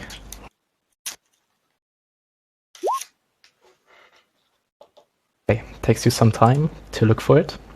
Anybody else wants to do anything in the meantime? I'll I'll- get up and wander over to them. Arthur would have heard this, right? I would like to question what they are, who they are. Who are you? Unfortunately, you do not get an answer other than the phrase they keep repeating. Right. Okay. Arthur will unsung his pack and take a unwind his rope from around his bag and cut off with his knife, cut off a foot of the end of the rope. It's a silken rope, so and go and offer it to them. Is it going to be normal rope or silk rope? Silk rope. Silk rope. Oh yes, very smooth. Do you put it on top of the mound? Yeah, I would sort of Okay, Yeah. you put it there? I'd offer it at the orbs, but then realise they've not got hands and lay it on the mound. Okay, then you do see as all three of them dart close, not touching it, just looking, like inspecting in a way. And then the green one touches it. There's a small green flash, and please roll a d6. Okay.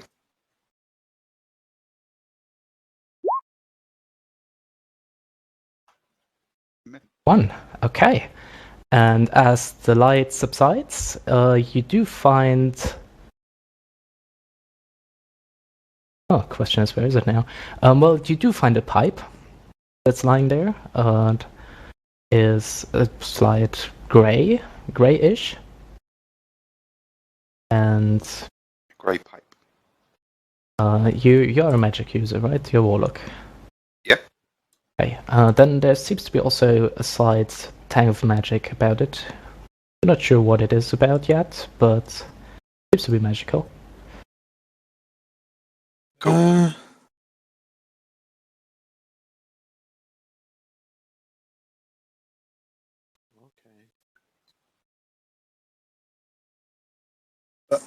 Would I have a handkerchief or something? Possibly. Could I offer them the handkerchief? You can try. Yeah. If they're still like repeating the thing, or if they're still there. They do keep repeating, and they do switch languages. So there's some you don't understand, and then you do hear Gnomish, and eventually Halfling. And then some other languages you've never heard about, very odd sounding, lots of clicking noises. Yes, you do. Put it on top. They come close. They're sensitive about it, as if weighing.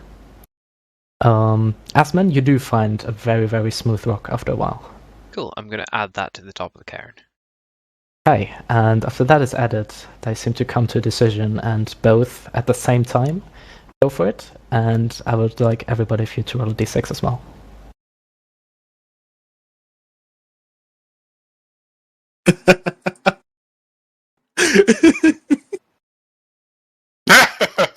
Sorry, everybody rolled a d6. No, basically Orryn and Azmyn. So, Oh, sorry, I thought you said everyone. I'm sorry. My bad. Okay. Yeah. Orryn, it seems like the purple one is going for your handkerchief. And after the flash has vanished, there's a little pouch there now. And the red one seems to go for the rock. And instead of the rock, now there is a helmet lying there.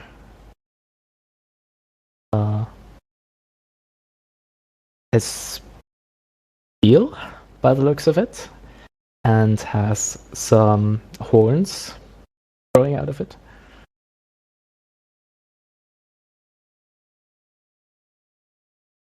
And the lights are gone. The voices have stopped, and there are 3 items lying in front of you. Cool. Afterward. I suppose just pick up the pipe. Right. Nothing bad happens, first of all. Okay. Yeah, it's grey, and it has these slight black veins kind of running through it. Okay. Anything in the bowl of the pipe? No, not for now. It's empty. Um,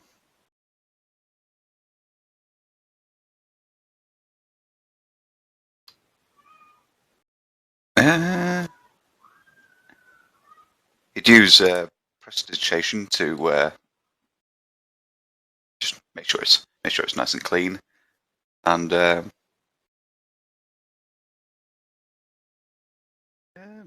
mean, yeah, just have a sort of think on it. for a bit. See if we can sort of figure out So, what this sort of magic eminence is coming from it. right. I'll pick up the pouch. And as you do so, you hear the clinking of coin inside. Oh, I'd like to open the pouch and see what's in it. Inside it are some coins, kind of rare use on notice at least, but they look old, but still valuable, so you do get 30 electrum pieces. 30 electrum, wow. Can Joseph exclaim in a loud voice, "Where the fucking hell's my light?"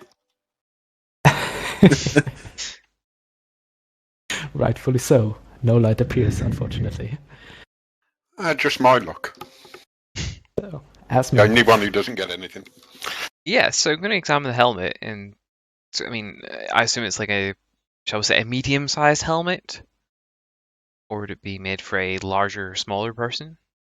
it looks like it's currently a little bit too big for you, but you never know if you don't put it on.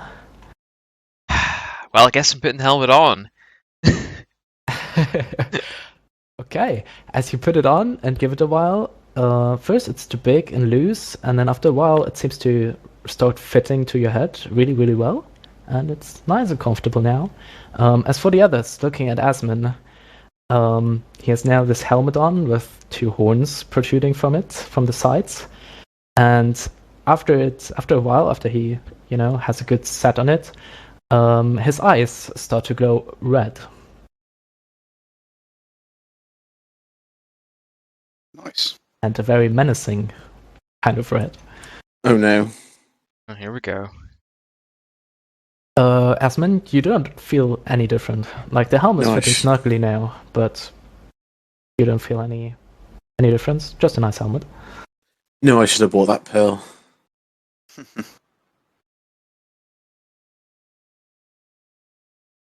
Yeah, well, I mean, if nothing's happening, I guess I'll just take it off. No, keep it on. It looks cool. At the others, as he takes it off, you do see his eyes go back to normal.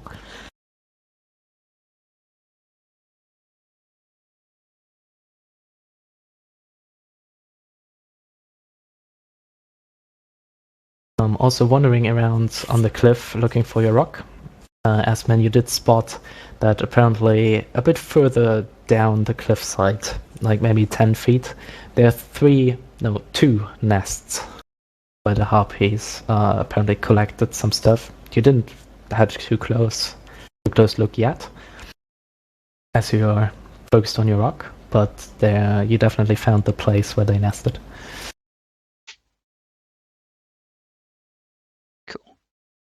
Well, I'll point out where the nests are, and I think we should go check them out. Right. How far is it from the top of the cliff to the sea? Like, tall how is the far cliff? down? Yeah, how far? Probably. How long of a fall? I don't know. How long do you need to fall 100 feet? Oh. Okay. 100 feet's instantaneous, isn't it? I was going to say that's about that'd be under yeah. under 3 seconds. Yeah, still 10d6 though. Well, we could measure it in d6s as well, yes. Sorry. Benny rolled the other day for something falling down 150 feet, and he rolled 15 d6s. So. Yeah, sounds about right. Yeah. So. Sorry. Unless you're prepared to take 60 damage at the very minimum. Correct. What's the damage? The follow-up to that was, assuming there's a path down, we should go check those out. Or I've got 49 feet of rope. I've got 50. Well, checking it out is easy enough now. Nothing obstructing you anymore. There's no path down. Those harpies could fly. But you do think if you secure a rope or find a way to secure it somewhere, it should be a fair enough climb. The cliffs have enough handholds and footholds. Sorry, Monks have I'm slow fall, right?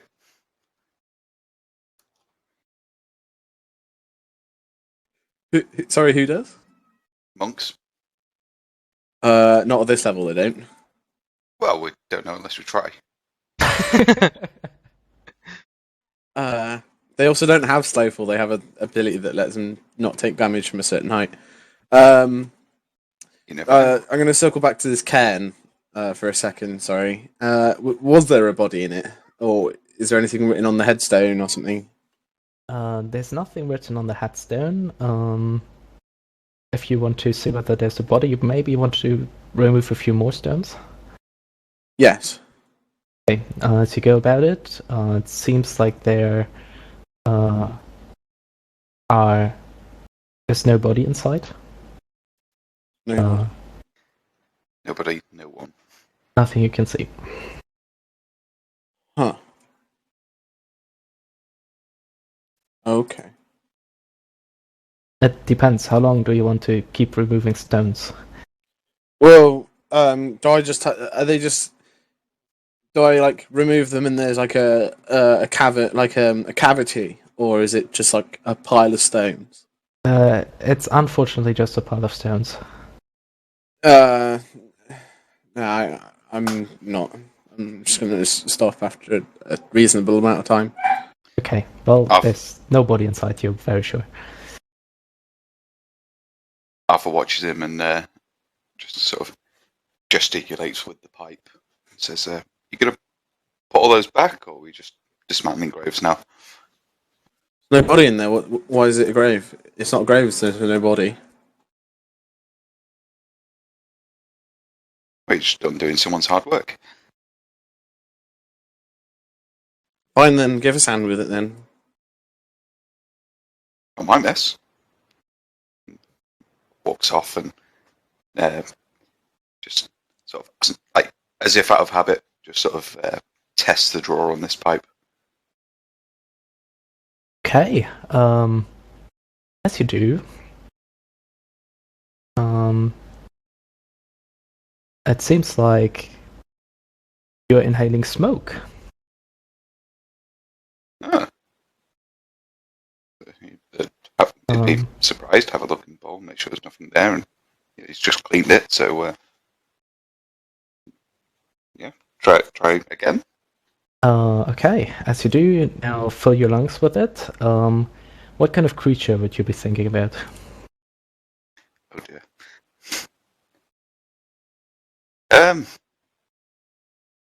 I don't know. A dragon! Okay, and as you exhale, the smoke does form a roughly 1 foot high tiny smoke dragon Yes. that lingers in the air, and after a few seconds dissipates to just normal smoke. This is fantastic. That's pretty cool.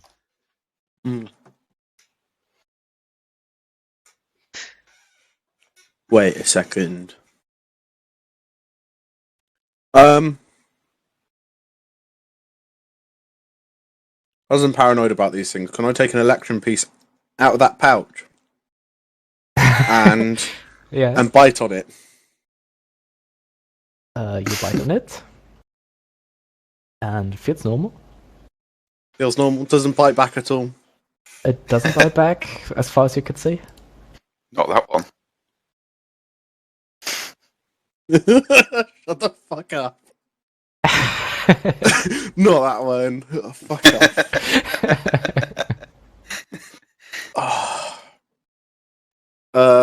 I'll put it back and think. Not mimic after all. Pocket full of mimic. Fuck me. There's 3 or 4 in there. It's fine.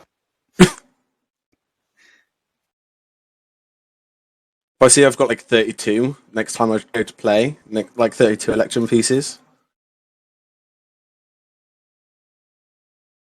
Well, they're breeding. Yeah, that's what mimics do. Yeah. That's what a mimic would say. Yeah. All right. What are you going to do about this nest? I mean, can we see from up here whether they look cluttered or not, or whether they're empty, or that sort of thing? Make a perception check. Okay, easily enough. You do see that on the nest on the left, there seems to be a wooden box inside. A rather big wooden box, actually. And the There's your lid mimic. the lid is a little bit off. And through it, you do see some glass blistering in the sun. Apart from that, in the right nest, there is something that looks like a leg or parts of a leg, and also some kind of animal. It has 4 still, so might have been a pretty fresh kill.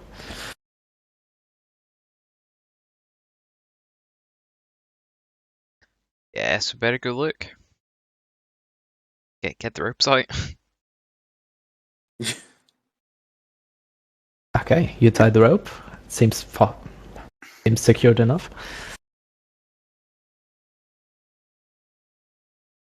Does anybody have a climbing kit?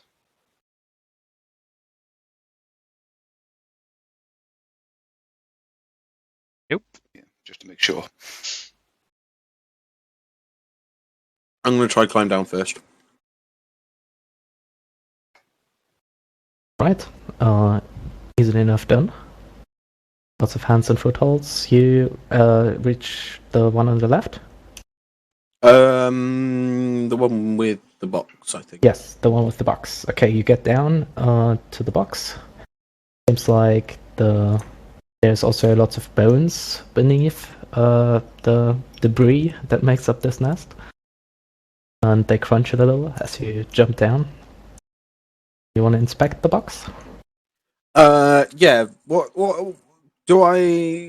type of bone? Like, can I discern if there's any human bones or anything like that? Just a quick look at them. You're a necromancer, right?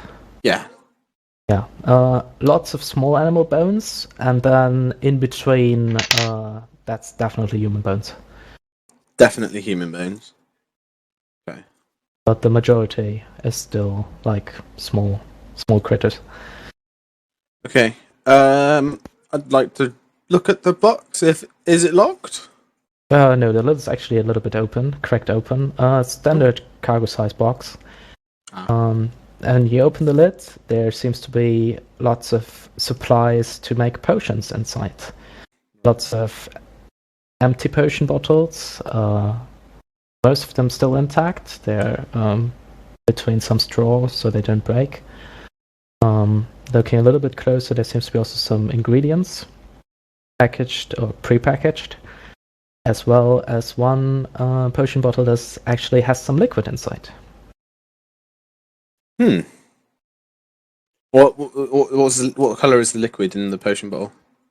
Take it out, hold it into the sun, and there seem to be 3 layers. One is Ooh. brown, one is silver, and one is grey. Okay. I'm assuming it's got a stopper or a cork. Yes, it does. Can I have a whiff and try and discern what the potion is? Yeah, as you know, you just take a little tap your finger in and try it. And you do think you've heard about this. It's tastes really earthy, very mineral based. You think it's a potion of climbing. A potion of climbing. Yes. Okay. And as you dig a little deeper, there seems to be a broken bottle and some more brownish liquid on the straw. Seems like there have been more, but apparently they didn't survive. Okay. I'll close the lid and I'll try and fasten it closed again, whilst keeping the potion of climbing out. Okay. Can I go look at one of the other nests? Yes, there's a second nest. You can do the same trick. Fasten a rope, go down.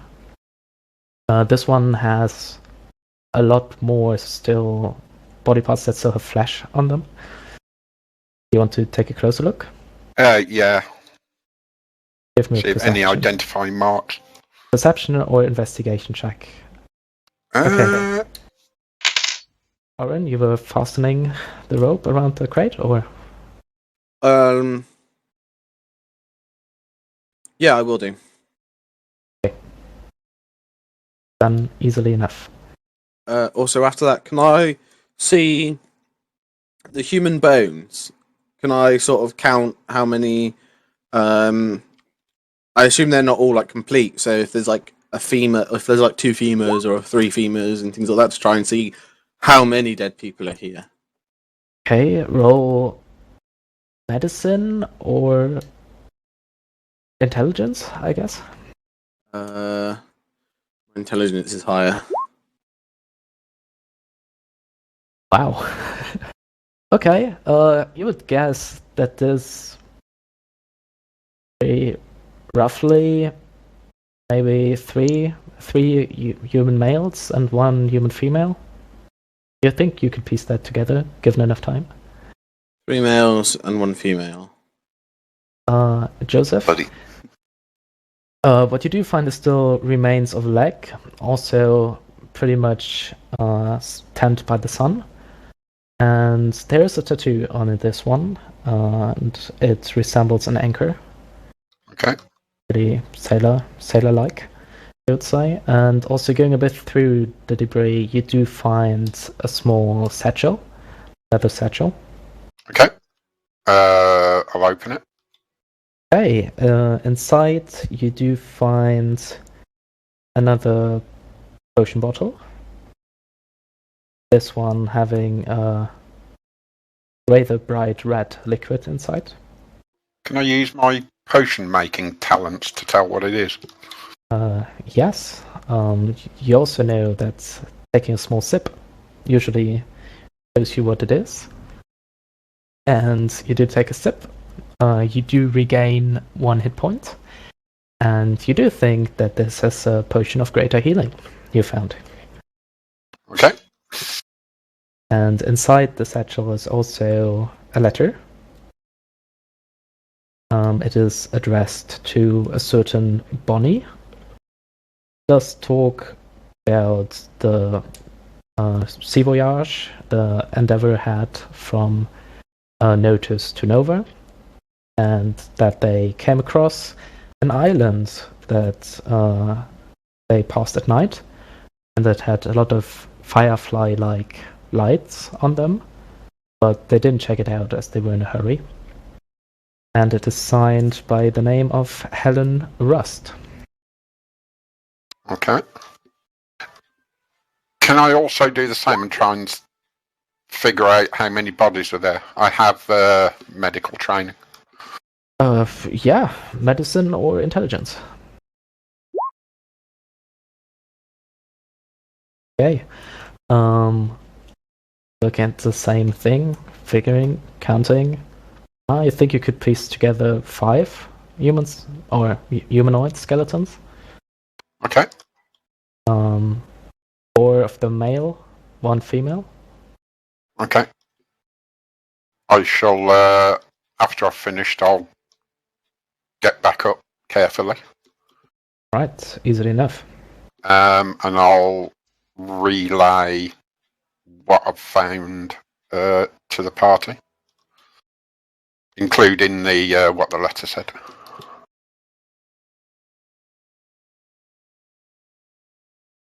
Okay. Can I can see the ship from this position, right, in the nest? From the one you're in, currently not that good, or not that well, but you can see into the cove, yes. Okay. Do I just see the one ship from this different position? The one wrecked one? From this position, you do see the one wrecked one, and you also see that there seems to be some more wooden debris coming out of the water. a little bit towards the left of the one that's sitting on top of the rocks. Do I see any movement on the ship? Roll a perception check.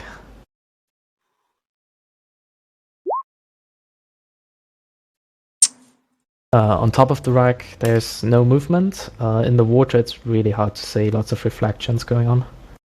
Okay. I would like to climb back up then. Right. You climb back up, and how are you guys gonna move the crate up now? What crate? The one in my nest. Oh, right. Can you Did tie I a tie rope it- round it and we pull it up? Yeah, did I tie it to the rope? Yes, you did. So- Then pull it up. All of you are pulling? I'll Yeah. give you a hand. Okay, then either all 4 of you roll strength, or 2 of you roll with advantage.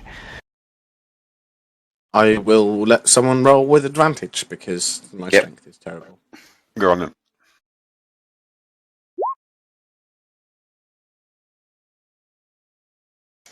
Nice.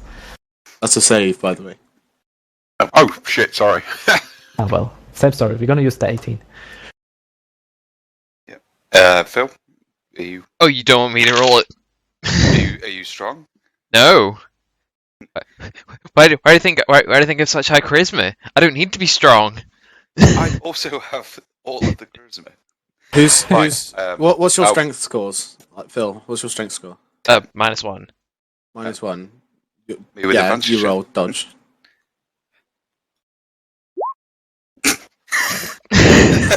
All right. Fuck. Joseph, you do feel like you're doing a lot of the work here.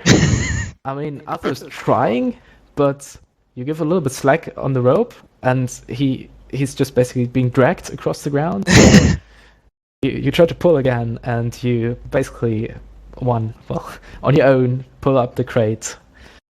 Scratches a little bit against the cliffside in the process, but no major damage done. Let out a major belch of satisfaction as the chest pops over the top of the ledge. And then just look at the others going, ugh, wimps. All right. So you've got your crate rescued. Do we think there's more crates on the ship? If it was a ship carrying one crate, it'd be not a very good transport, merchant vessel. Yeah, but do you think they've been lost to the sea or not? One way to find out. Yep.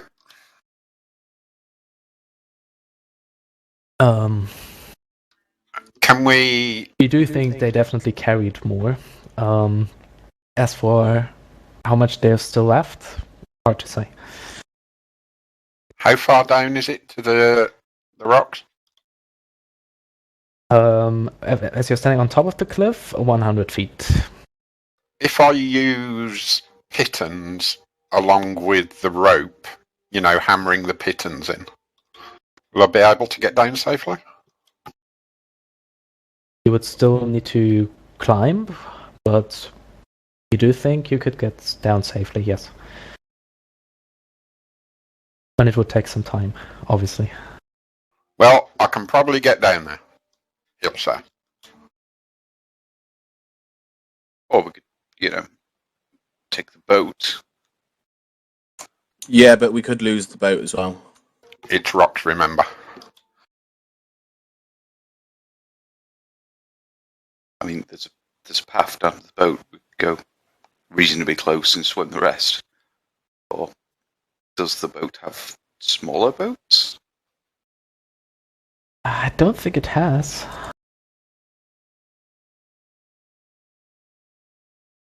No, this one doesn't have. But you could swim. That's definitely a valid option.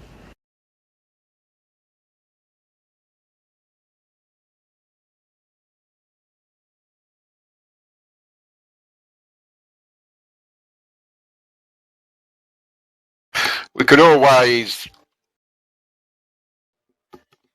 swim round to it, and when we get there, break off bits of the boat and make a little raft to float the crates out to the boat. He'll suggest. I did find this potion of climbing. but obviously it only works for one person.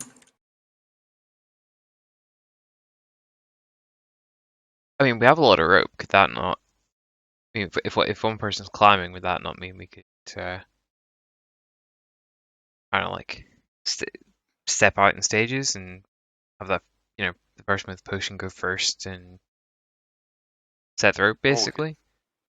I Walk think down and swim. it's quite easy. I think it's quite easy down to those nests. Yeah. If we started at the nests, we could get more from our rope. Yeah. that's what I think. How far down with the nests, Wasp?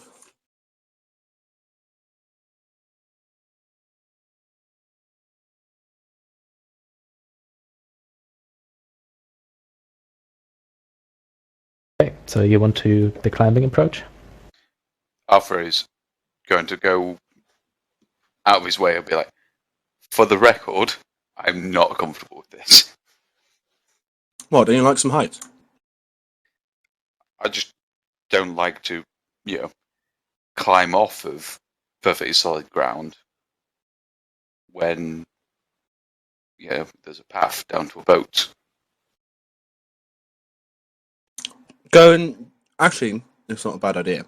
Well, yeah, but just take If the you path. if you go to the boat and you help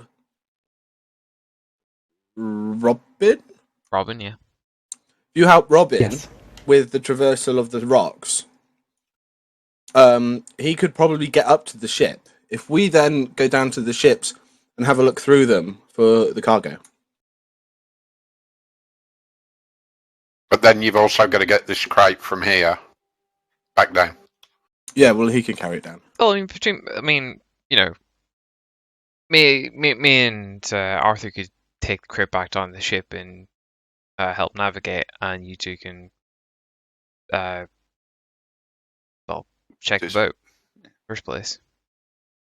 Yeah, you two can do the scouting. We'll go and bring the ship back.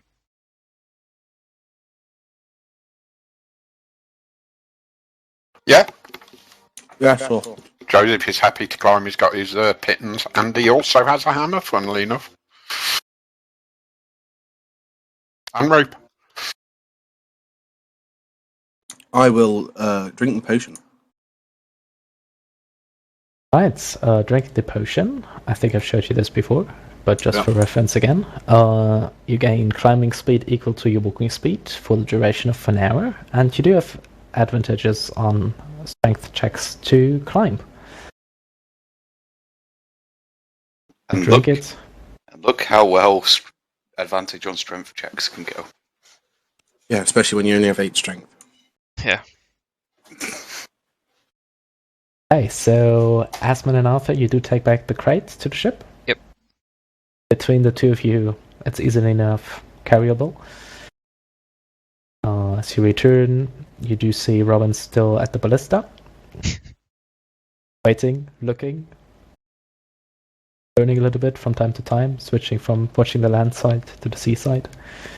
He's relieved when you come back, and also happy that you found some crates already.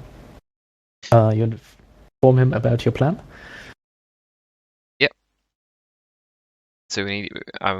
So Robin, how close do you think you can get this ship to the wreck without, well, any major problems?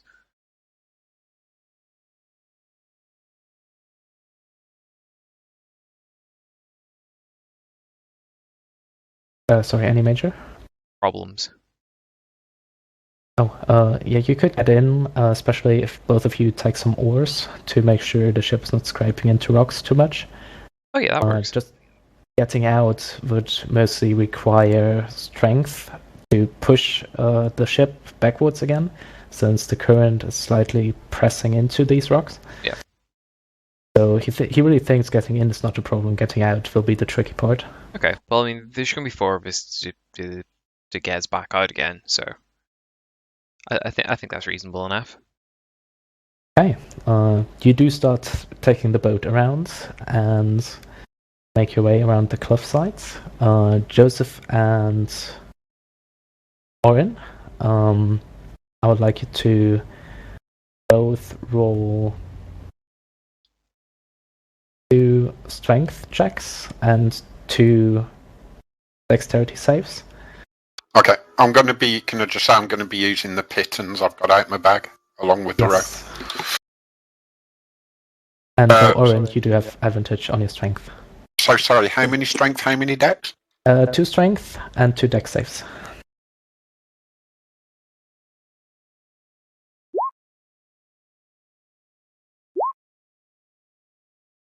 Hey, it does take you Oof. the better part of an hour to get the pittance and the rope and everything secured. But taking all this time, you now have a really safe route to climb up and down on the cliffside. There are a few icky moments where some cliffside is crumbling away as you put in the piton. And then there's this one accident, Orryn, where you step on the piton and it just gives away below. But thanks to the extra grip you do have in your hands to the climbing potion, you easily enough stay up. And yeah, as you reach the waterfront, roughly, you do see the ship coming around the cliff, maneuvering its way between the rocks. Arthur and Azmyn, I need you to do 2 strength checks each, please.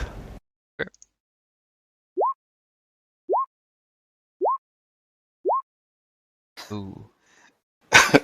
Okay, at the beginning it's going really well. You push off the rocks and no harm is done to the ship. But you start to tire, like the ship's actually quite a lot to move by muscle alone. And the closer you do get, there's a small gap you have to clear. Well, as Arthur, you do manage to push a little bit off the one your side. Azmyn, you can't push back. Your arms give out, and your side scrapes a little bit across the rock there, making a very, very unpleasant sound. But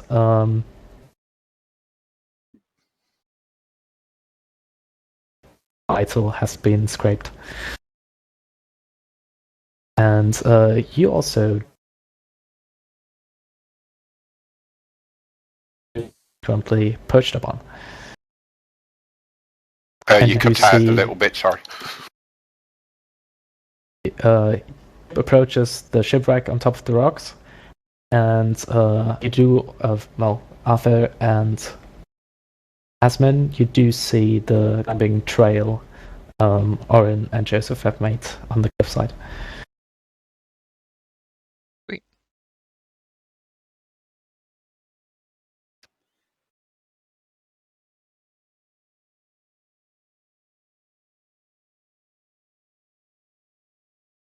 Have a look for some crates and see if we can find them.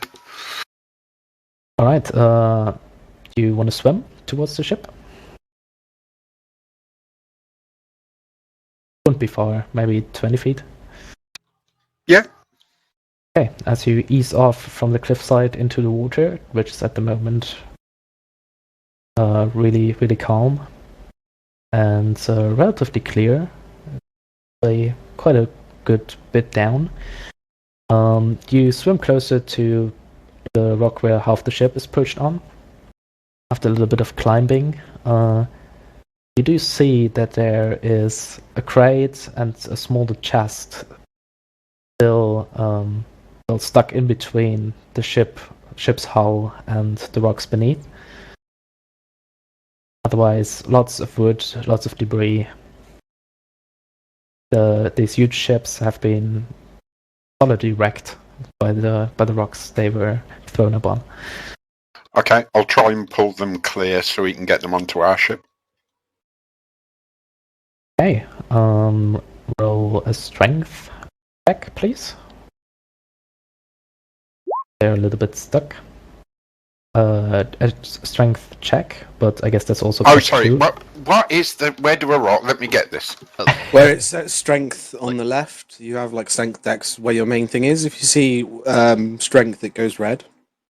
Hover over it, it goes red. Over the word strength, where you see your modifiers and your score. Exactly.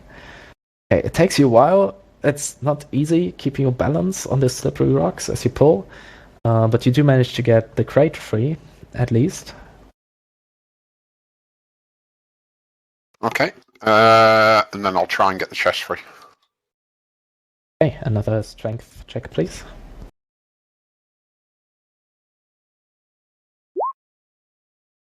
Takes a bit more tugging, but eventually it comes free.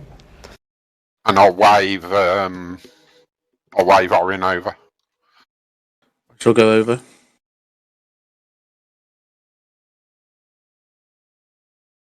Okay, so you swim over, there's the crate and the chest. Joseph is just balancing both of them roughly now. You want to help with one? Yeah.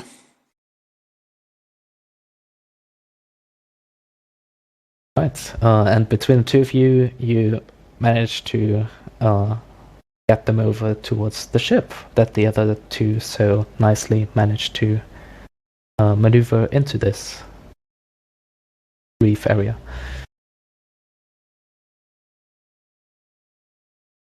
You do get the crates and the chest on top after all of you huffing and puffing a lot. And I don't know, Joseph and Orryn, do you join them on deck? Or do you stay in the water?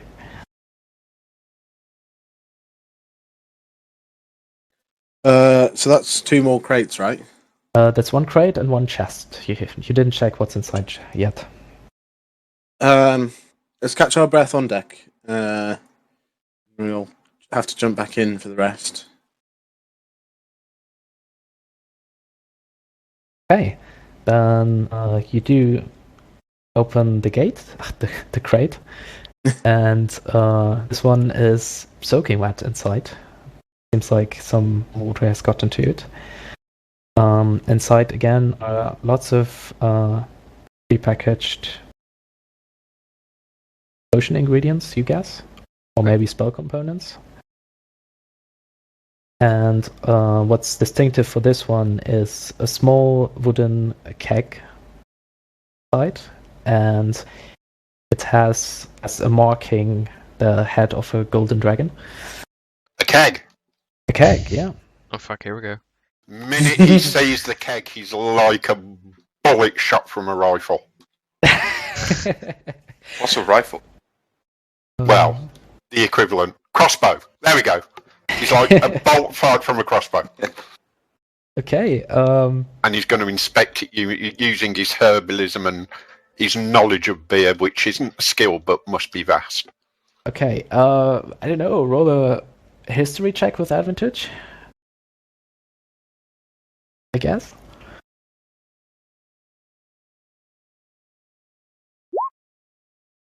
14, yeah, and that plus your vast knowledge, you would know that this golden dragon icon is usually the mark of a brew called Gold Draconic Ale.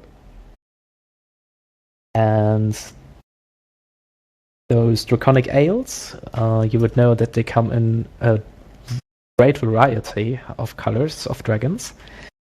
And it's a basic but kind of strong ale, and the golden variety is infused with cinnamon. And rumors say that if you drink some golden draconic ale, that you can belch small harmless flames for the next 5 minutes. Is the cask sealed? Yes, it is. Is it sealed with how they do with them, with like a wedge? Probably, yes. Yeah, I mean, Joseph would know all about it. Oh yeah. Does he think he could like unseal it, take a swig, and get the jammer back in before any was lost? You probably have practiced this in the past, so feel free. He's going to go for it. All right. He can't resist. Yes, roll a dexterity check with advantage. Oh yeah, you've practiced this in the past. You easily take a sip, It's a rather huge sip, or ends up being a rather huge sip. It's one of my sips, remember, so it's about a hot tankard. All right, yeah. The cake lightens as you do drain a little, and you feel the belch building, and as you do, there's some small flame coming out of your mouth, golden colored, smelling of cinnamon. He's just going to stand there and look round at everyone with a huge smile on his face. The biggest toothy smile you've ever seen him make.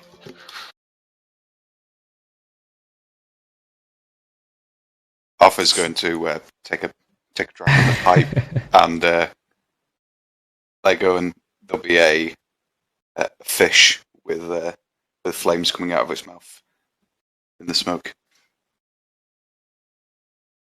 All right.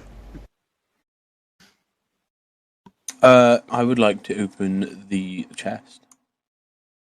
Okay, inside the chest there's also some water damage, although not as much as in the crate. Apparently this was sealed a little bit tighter. Inside you do find a set of navigator tools, a pouch of coin containing 30 gold pieces, and a letter which has taken a little bit of water damage, but what you can read from it, it seems that it is from the captain of the Endeavour, a man called Louis Coban, and he describes that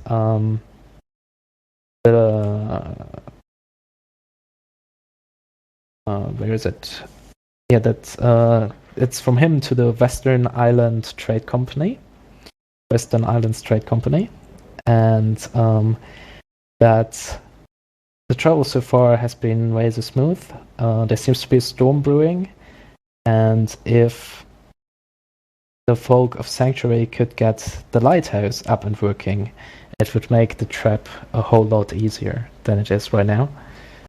Then he goes into a little bit more about something that you can't really read since it's really smothered by water, the ink.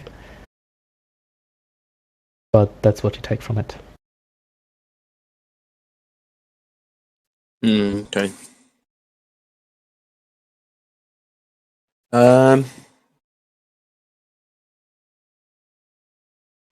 I guess we didn't see any more crates in the ship. In the part that was on top of the rocks, you didn't see any further crates, no. Okay. Joseph.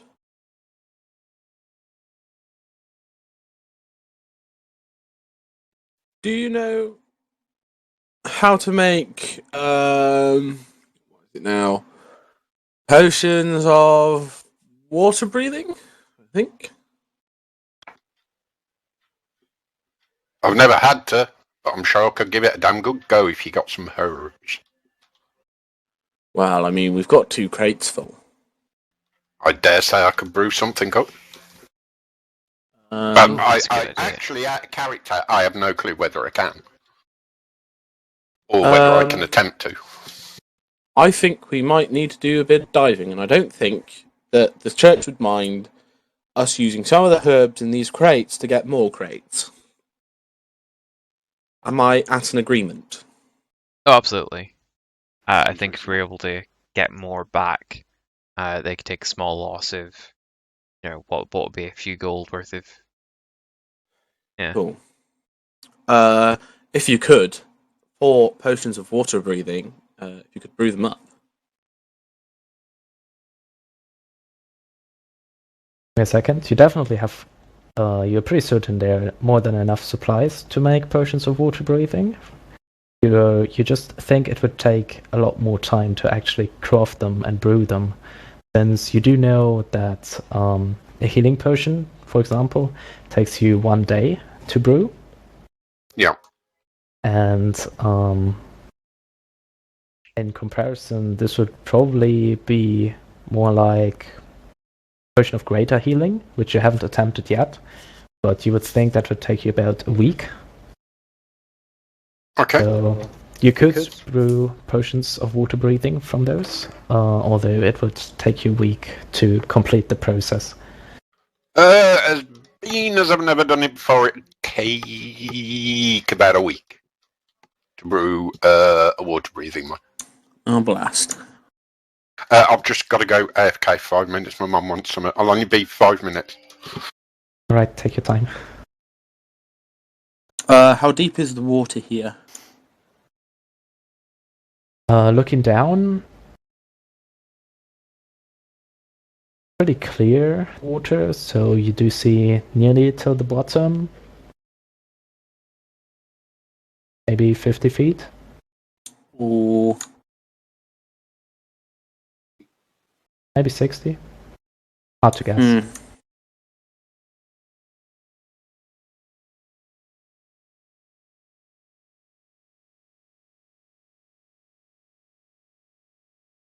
Okay. We probably don't need them if it's that shallow then. I will need help with other crates. I assume they're at the bottom of these rocks. If you would all like to join me, if the ship, the keel boat is safe with just one man manning it, I don't know if we can tie it to anywhere. Robin thinks it's pretty safe to hold position for now, as long as the weather doesn't change, which it doesn't look to do, or isn't about to do. The weather You doesn't should look like be. it's going to change. Okay. Should be fine. Yeah. So let's go diving. Yeah, let's see what we can find. Yeah. Sure. Hey, then as a small reminder maybe, you can hold your breath for 1 minute, plus your constitution modifier. So if you have a +1, for example, that would add another minute of Okay, breath. Oh, wow. so I've got 4 minutes of breathing then. I've got Wow. 3. Yeah, 2. quite a lot. Okay, and after you run out of these minutes, you then start suffocating. And that basically takes you 1 round, again, plus your constitution modifier in rounds. So for you, that would be 4 minutes of breathing time, and then another 4 rounds before you go unconscious and start dying. Yeah. So you could, if it's 60 feet, you move half speed in water. It means you could take 4 rounds to get to the surface from the very bottom. So be cutting it close. Yeah. But at the very least, we have 2 minutes worth of underwater time, which is a fair bit. Yeah. Okay. So I've only got 2 minutes total. Yeah. So- From the time you go underneath, you have 2 minutes. Cool. Which is quite a lot. Okay. Well, I suppose to help out, has anyone got trouble seeing? No. It's gonna be pretty dark down there, I guess. Yeah, I've got dark sight, or dark vision, but if anyone needs it, I can also cast light. I've got Devil's Sight, so it's not a problem. No, but light would be helpful with finding things. We'll wait till we're down there. Obviously, we can't communicate. And you can't speak as well. There's any Yeah. speaking components. Is it a cantrip? Yes, cantrip, yeah. I mean, Just stick a couple of blobs of light. You can. Is Well, it yeah. 2 you can? that's that. No, one at a time. I was just gonna light something of some bodies up. You know, I wasn't gonna. Yeah, cast light. Let's go. I was gonna say, can you have something sort of dense-ish, like enough that it would sink? If I were to say set it on top of a crate at the bottom of the water, so we could like mark it out. Because I'm thinking what we can do is we can like swim around, find something, light it up, and then go back up, regain breath, and go down for it specifically. That sort of thing. Sounds reasonable. What we could do is we could try and gather all the crates in a position which means we don't have to move them as far, then come back up and sort of tie a rope around them and pull them back up to the ship. That's kind of what I mean, yeah. Yeah. Yeah. Whereas... Okay, I'm coming back, sorry. Brace. Okay. Come back. Whereas having a place to put them, we would need a stone or something. Yeah. Stone would be best, wouldn't it? Unless you cast light on the crates themselves. I can't do that because there's a variable component. So I'm gonna cast light on a large-ish rock, sort of hand-sized. So not enough so it's gonna like drag me down, but enough so that it'll stay in place if I set it on top of something. Well, that might be Right. beneficial because getting down fast is.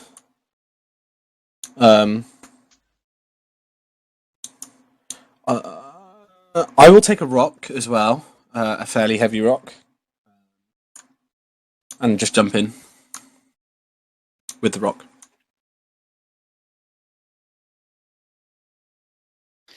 I'll obviously take off my backpack and any other possessions that I don't really need, Yes. and Oh yeah, Yeah, very yeah. much so. yeah, my clothes and. Okay, important question then. Bring weapons. yeah, I'd bring 2 daggers. Yeah, I'm gonna keep my sword with me. I don't have any spells that aren't verbal, so no. All right.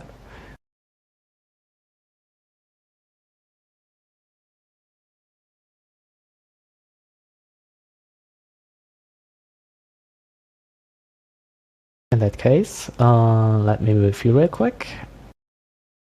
Oh, can I bring the quarterstaff?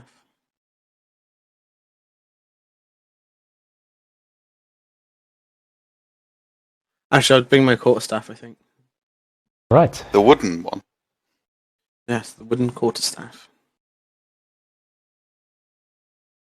Hey, as long as Fashion you a new keep one. as you keep a good grip on it, should be fine. Should fashion a new one out of some femurs and things, but wooden one will do for now. All Bloody right. necromancers. Yeah. Everybody got moved on the map. Everybody can see Yep. the ship, Yep. right? Perfect. Then, as you dive down, there seems to be the second ship you've been looking for. Excellent. Not looking exactly like that, but definitely in shambles as well. I told you it had sunk. Not that you can hear me. And you do see a lot of bubbles. Hang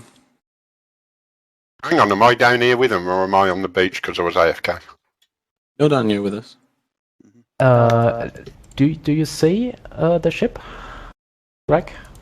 Yeah. Yep. Oh, then you're on the right page.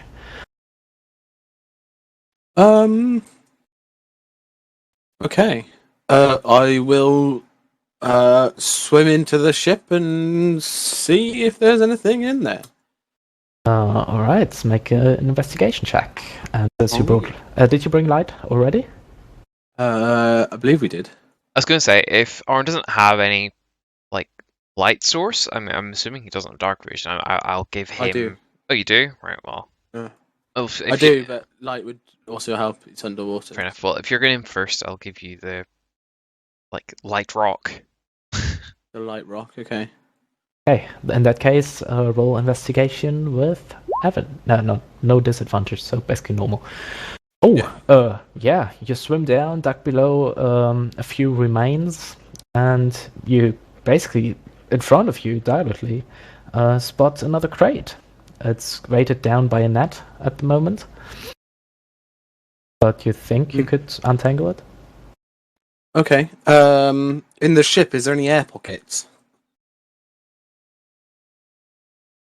By the looks of it, there might be in the bottom right corner. Okay. And this is like a midships, I'm guessing. This. Yes, you would be more here below there somewhere. Didn't see the ping. Yeah, I didn't see a ping there. Oh, okay. There? There's a ping? No. Oh, I'm pinging on the wrong... On the wrong way, that's right. Wait, Yeah, never cool. mind.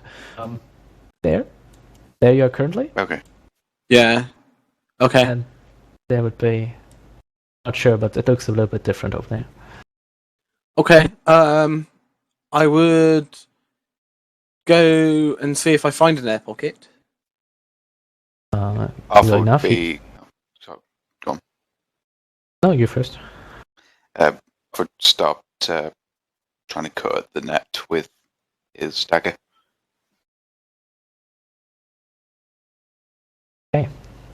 Look on the net. Sorry? And pocket, an air pocket. It's a rather small air pocket. So it doesn't contain a lot of air, but it gives you another few, I don't know, breath. Okay. I'm guessing it's not visible from the crate. Well, you spotted something there, so yeah, it would be visible. Okay. I would go back out to Arthur and help him with the net. I would also tap him and point towards the air pocket to make sure he sees it. The sort of appropriate, OK symbol with the hand. Alright, you tuck free the chest. Azmyn and... Well, Azmyn, you're staying outside? Yeah, we'll keep an eye out. Okay, then give me a perception check, please. I'll stay with Azmyn, by the way. Then you can roll a perception check as well if you want to. Both of you on the lookout. Okay, you do cut free the crate. You think you can move it up? Yeah. Okay, so Okay.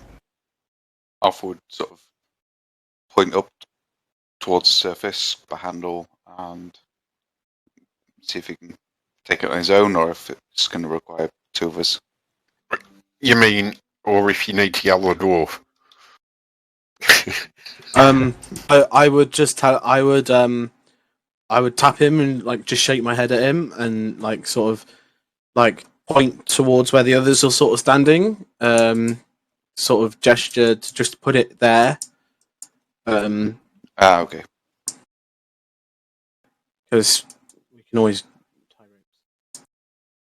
Okay, in the meantime, Azmyn, you do see something moving towards your northwest. That's, I don't know, looking clear. Sorry, you cut out a bit. It was cutting out a bit. Sorry, yeah, it's of the evening. Coming out of a kind of cave entrance. And it looks vaguely fish-like, like a medium-sized fish. Great. Maybe a bigger-sized fish.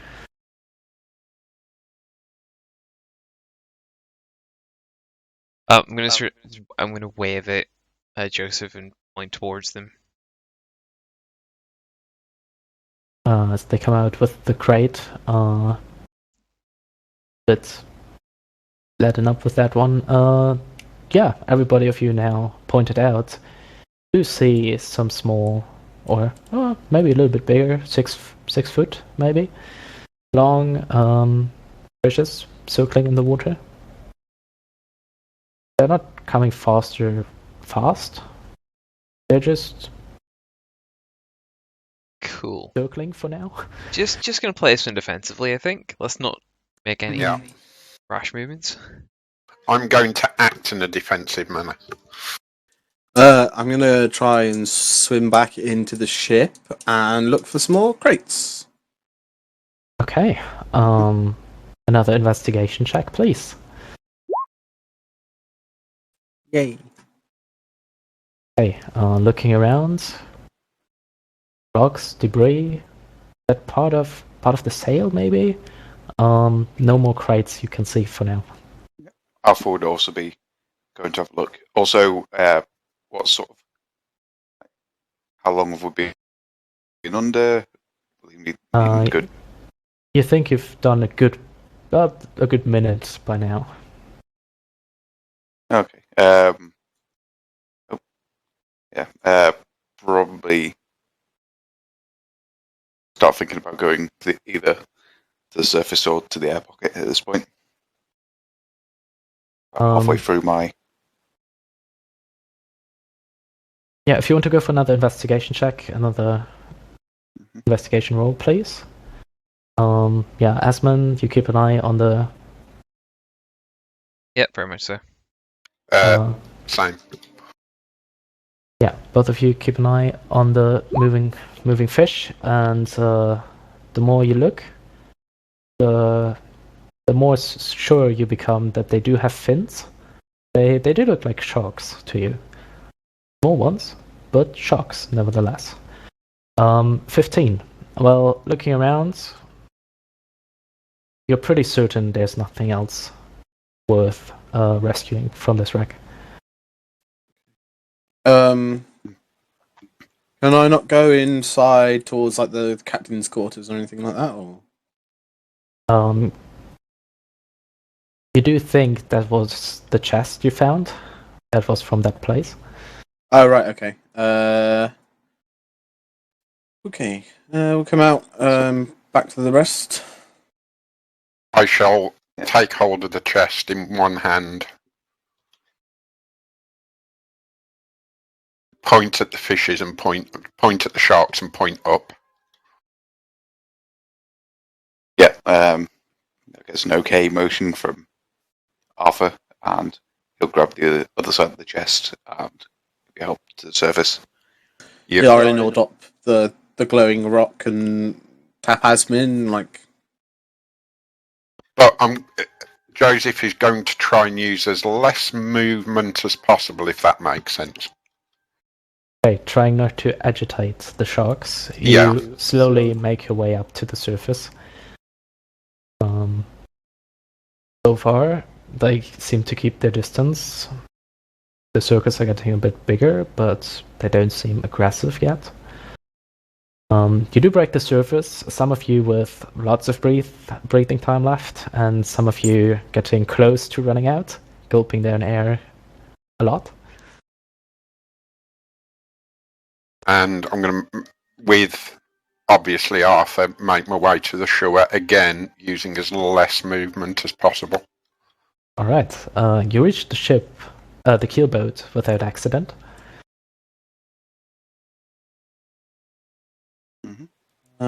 Let's climb back on the boat and get the chest on. Okay. Right, as you open the crates, you do see even more supplies, and this one also does have potion bottles again. One of them full. Some bright red liquid inside. Joseph will try and identify them. You do think it's another potion of greater healing. Ooh. And obviously I'll relay as I know what they are to the party. Anyone else think that there would be anything in that cave?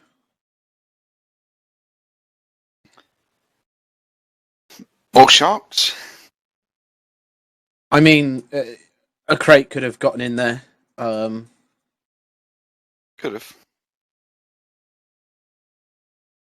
Is it worth But looking? but it's dodgy with no air.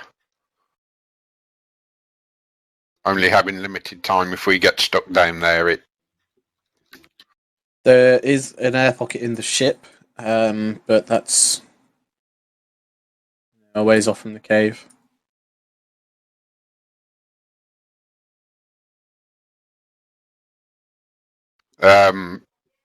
Joseph will also think to himself, he's no expert at fish, but he'll say, and remember, it's not our environment down there. We'd probably be slower, and they'd be faster. Yeah. Or some. You get what I'm trying to say. Sorry.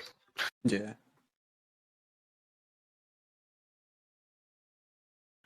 What does everyone else think about the cave? I do agree there could be something in there. It might be a bit awkward to get into, though. Hmm. I mean, Hang on a minute. if the sharks about, they might have got a couple of the survivors, a couple of the sailors, and dragged them on in. There might be like records or Yeah. personal effects that could be useful. I was thinking maybe we could lure the sharks to the surface. Josie's going to stop for a minute and tap Arthur on the shoulder. Yes. I seem to remember that things have a habit of falling asleep wherever you are. Oh. Yeah. Get them close enough, and I'm sure I can try and work my magic. Ah, so it was you. Ha. Knew it. Yeah, let's try it. Yeah, when Orryn went wandering off on his own, and disturbed an entire hive of those things, then I saved everybody. You're welcome. Ah, it's okay. I'll never say no to a nap. I'll never say no to a nap, Arthur. So, what do you think about maybe that could work? Put them to sleep? I mean, it's certainly a harebrained scheme. Yeah. Sleepy shark. Alright, before you try to put the sharks to sleep, feel free to plan a little bit more. I'm gonna take a quick 5-minute break and then I'll be right back. Okay. Cool. So yeah, that could totally work, depending on how healthy we think the sharks are.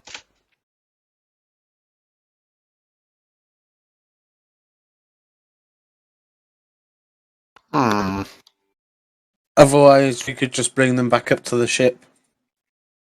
Use the blister on them. That's a good point. We'd need someone who didn't weigh as much as a dwarf to distract them and bring them closer. Elf would work. Ah, elf definitely would work.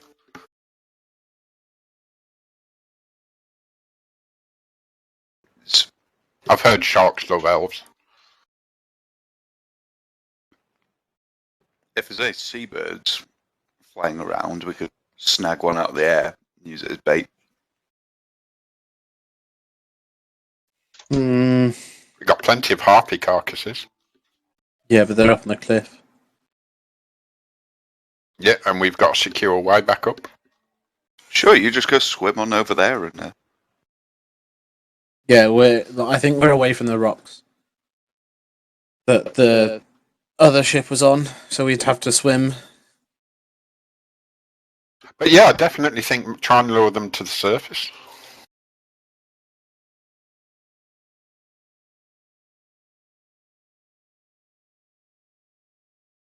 Yeah, so lure them to the surface and shark go nap. Zap them and watch them harpoon.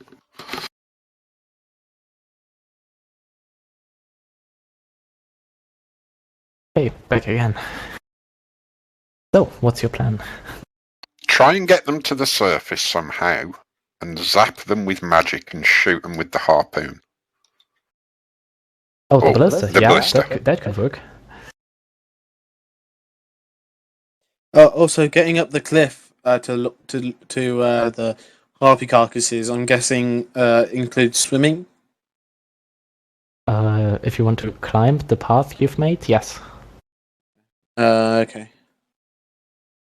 We would need something else to lure them up.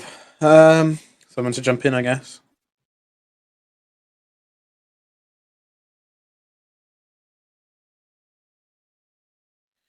I'll jump in. I volunteered. I'm going to get on... Oh, what do you need to fire a ballista, by the way? 3 actions. No, I mean, well, it's Ready, already aim, loaded. What I mean is, how do you aim it? Okay. You basically take an action to aim, and then Okay. the next one will be to fire. Well, it's already loaded, isn't it? So I'm going to jump up on the ballista. Okay. Okay, I'm going to jump in the water. Yeah, I was gonna say, I think I'll just jump in with him so he doesn't like get completely overwhelmed. Okay. If you jump in, and Joseph, yell helpfully. Make as much movement as you can. and you do see that the sharks have circled a little bit more towards the shipwreck now. So they are closer to you than they were before. And How far away are they? it's 60 feet down, so probably 70 feet. Cool. I have a range of 90 feet on this thing, which I'll just give it a go. Yeah? Yeah, fuck it. Hey, shark lullaby. Then remember to turn the sharks upside down. Wow. Good rolls. Jesus.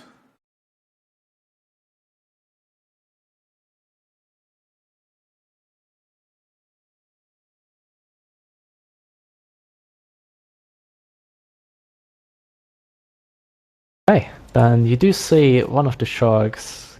The movements are getting slower, slower, and slower. And it starts to sink towards the bottom. So this one is currently asleep. The other one continues its circling for now. Can I see it with the thingy yet? Yes, you can. You want to shoot at it? Might as well if I can see it. Okay, then you can shoot at it with advantage since it's sleeping. And I would like Oh to... no, not the sleeping one, the moving one.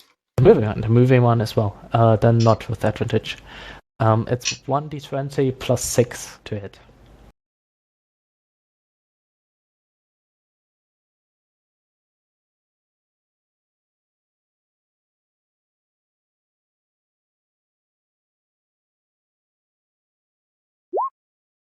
Give me it. 92. Yeah, that hits. Damage would be 3d10 Oh, wow. as you fire the ballista into the water at the shark. Oh, wow. Okay. It goes right into the shark, gets stuck there, the tip pointing out at the other side. Well, this one definitely looks terribly hurt. And it just twitches away and starts moving away, trailing a little bit of blood, I would say. I don't know, maybe some liquid. Me and Azmyn still on the surface of the water. Yes, you are. Could I then cast... I assume I see it. Could I then cast a spell at it? Yes, you could. Chill touch. It's 120 feet. Yeah. But 11 probably doesn't hit. 11 doesn't hit, no. As your hand appears and it grabs onto nothing. Cool. I'm just gonna hope this thing's asleep for a little while longer. So how does movement work underwater again? Half movement. Half movement, yeah. Okay. I want to swim up and like attack this thing while it's unconscious, so I can get like advantage on it. Got it while it's there. If it Yeah, follow him. Yeah. I mean, yeah. If it takes damage, it wakes up. Well, that's fine. I'll have to kill it in one go then, won't I? Yep. Joseph, by the way, is going to be starting to reload the thing. Alright, yeah, we're taking this loosely out of initiative order, so both of you easily make it down to the sleeping one, while the hurt one is making its way to the cave. You want to use your attacks to stab it? Yeah, I'll give it a poke as well. Okay, 19 hits, 8 slashing damage. All right. I'll do it two-handed with the quarterstaff. All right. You have advantage. Oh, advantage, yeah, sorry. Because double advantage basically, because it's sleeping and flanked. Yeah, Yeah. 19 hits.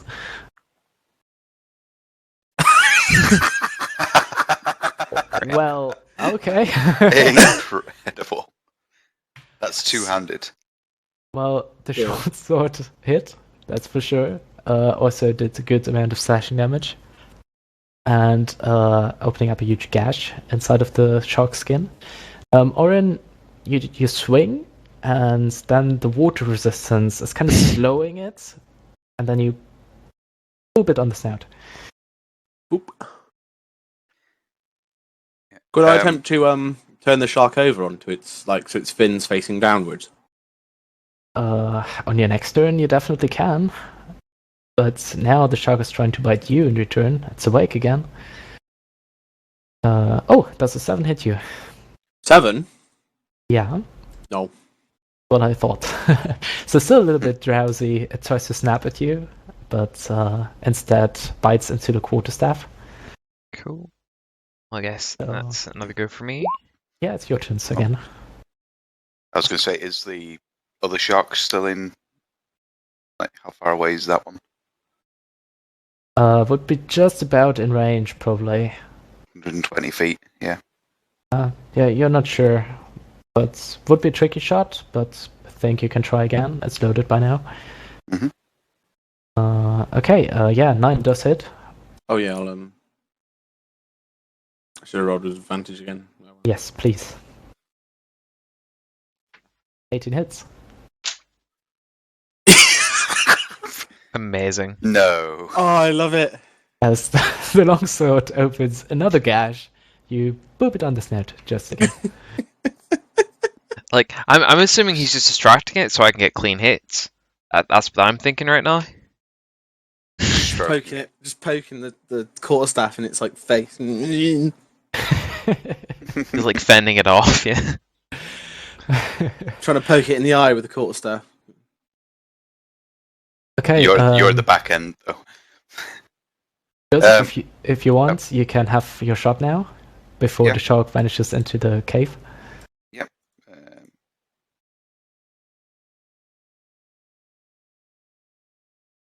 Yeah, sorry, Arthur. Yeah, 18 hits and 6 force damage. You do see your black wave of energy crashing into him, pushing into the cave, deeper into the cave wall, like scraping it along, and then it vanishes out of your sight.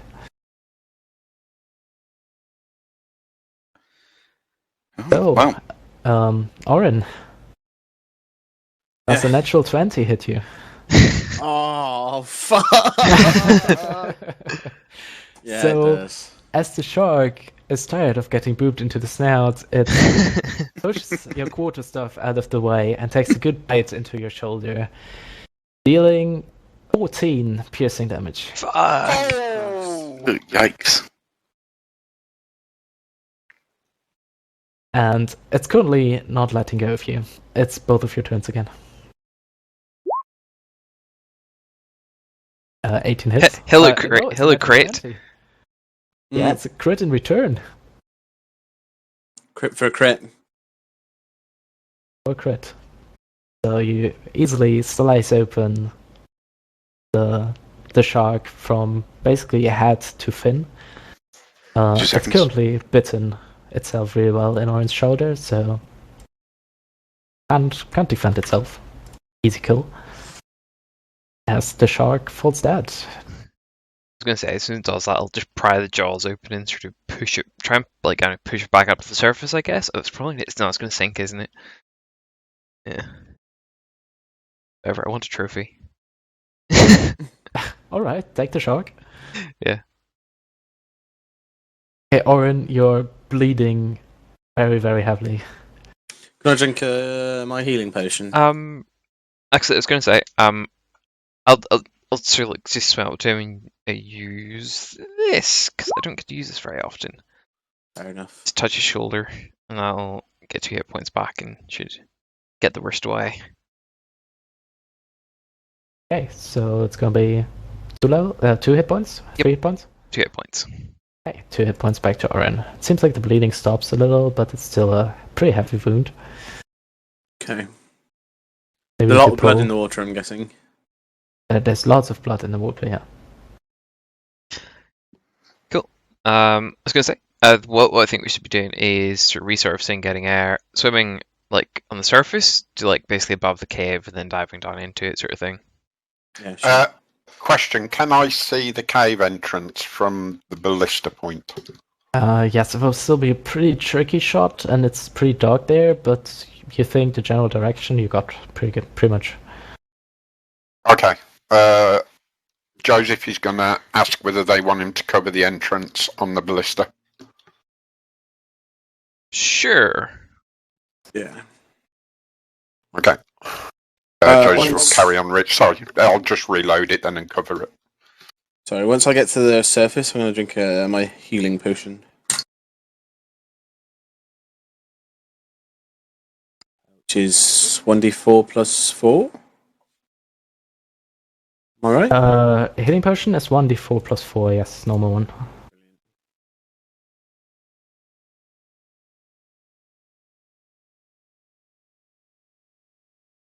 Oh, nice. Sorry, normal healing potion is even 2d4 plus 4. Oh, 2d4 plus 4. No, 2d4 plus 2. Wait, fuck me. Oh, I what- can't read. what? Ah! Okay, 2d4 plus 2. My apologies. Right, I'm just going to roll that again. 2d4 plus 2. No, it's gonna be my fault that it's all gonna be ones. It's okay. You got 8 again. Oh, that worked out. Nice. Yeah. Okay, it's fate. Right. Yeah, feel the It's wound fate. closing up. Magic is doing its work. Nice. Sweet. Azmyn will take point into the shark cave then. Orryn will follow. And Arthur after that. And Joseph will concentrate heavily on the entrance. Maybe some light Right. would work. Using his dark vision to try and help cut through the murk a bit. Yeah, you do think you have a good line of sight on the cave entrance as the others group up there. Do you want to dive down? Yes, we'll dive down and into the cave. Okay, getting into the cave. You do swim for swim pretty slowly, so probably a minute. I'll make that half a minute. Lots of rounds. So half a minute till the cave opens up into a little bit bigger cavern. Mhm. And inside there you do see a heavily wounded and completely confused shark swimming in circles with the trying to reach the ballista bolt that's lodged in its body. You don't think it won't survive for too much longer. Mercy kill? Mercy kill, yeah, with that it doesn't really Yeah. put up any resistance anymore. Yeah. John damage will just say it happens. Yes, exactly. Okay. In this You bigger put it out of cave, its misery. in this bigger cave, is there anything? Any air pockets? Oh yeah. Unfortunately, there are no air pockets. Okay. Is there any chests or crates? Well, shining your light around, you do not see any chests, but shining the light around, you do see some markings on one of the far walls. Ooh, excellent. Oh, Since I've got all swimming, I will swim on over and see what I can make out. Okay. In that case, as you bring the light closer, I realize I should have drawn this a lot more hand, but well, apologize, my terrible drawings. You do see 2 circles. A bigger one on the outside and a smaller one on the inside. And in the space between both circles, there are lines going around. They are not exact forming a star, but that's a pretty good rendition of Thor.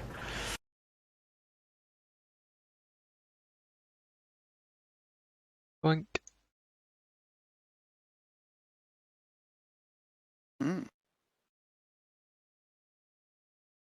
Okay.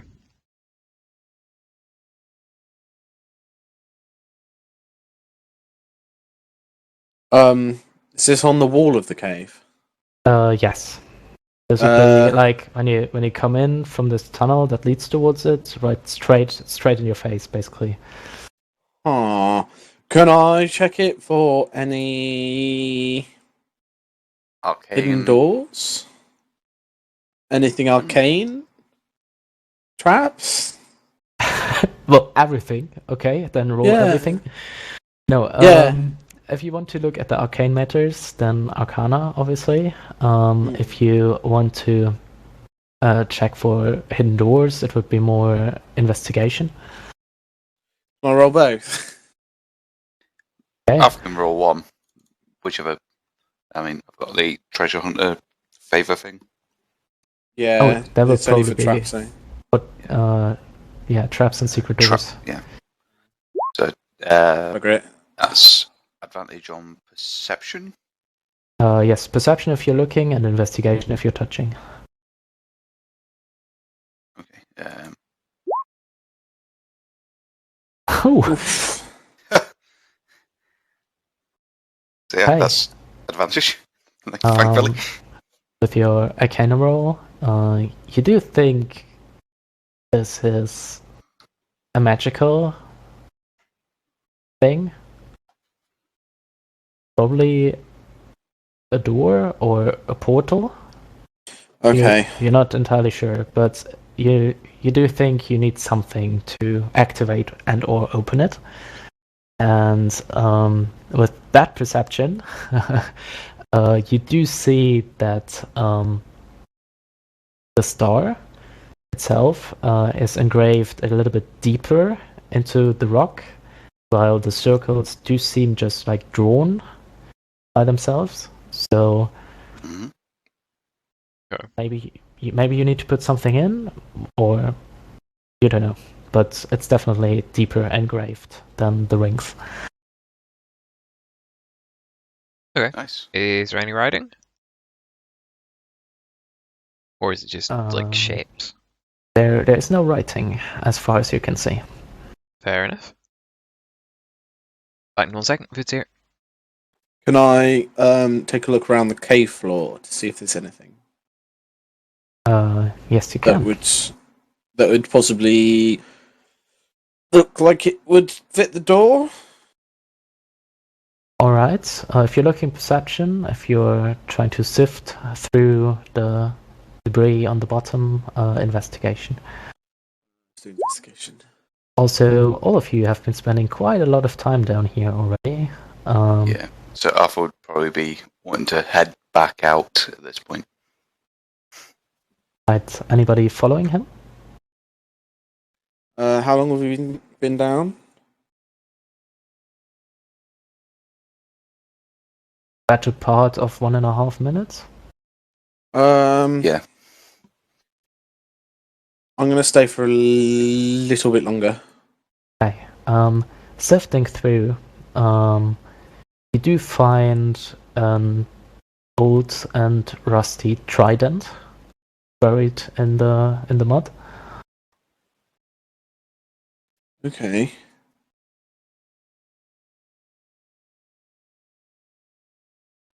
So Arthur would make for the air pockets on the boat, Yes. catch your breath, and then head back. However long that takes. You start going. Well, it has been the better part of 1.5 minutes now, Joseph. They haven't come out yet. Nor did the shark.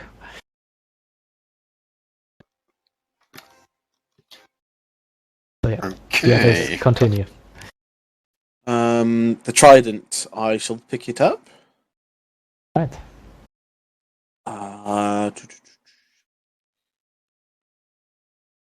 Can I? Is it round at all on any end? On like the pommel? Is there a pommel that's rounded or? Yeah. Could I? I try and like draw the star within move the pommel like in the grooves and then like try it with the other end of the trident or like to use the trident to try and open the door. Okay. You clean the grooves really well. But apart from that, nothing seems to happen. Trident. Okay. I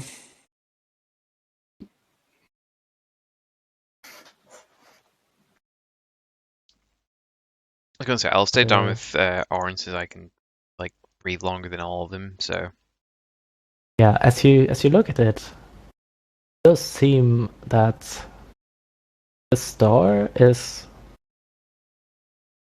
drinking the light from the stone you brought. That's maybe the best way to describe it. oh, okay. So it would need more light. I'd say so.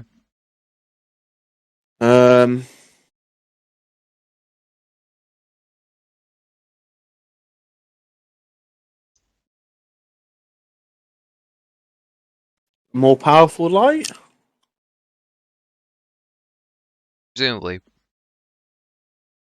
but we can't really do much better at the minute. Maybe chalk this one up for later. Yeah. I mean, I think realistically we've accomplished our mission for the night. We have, yeah. Let's go back. I shall keep the trident. Alright, mark down a rusty trident. Rusty trident. Okay, yeah, Joseph, after a few more seconds you do see Arthur coming out of the cave, totally followed by the others. And you do reconvene on the ship. Joseph will stop planning how to spend his vast fortune now the others have made it back.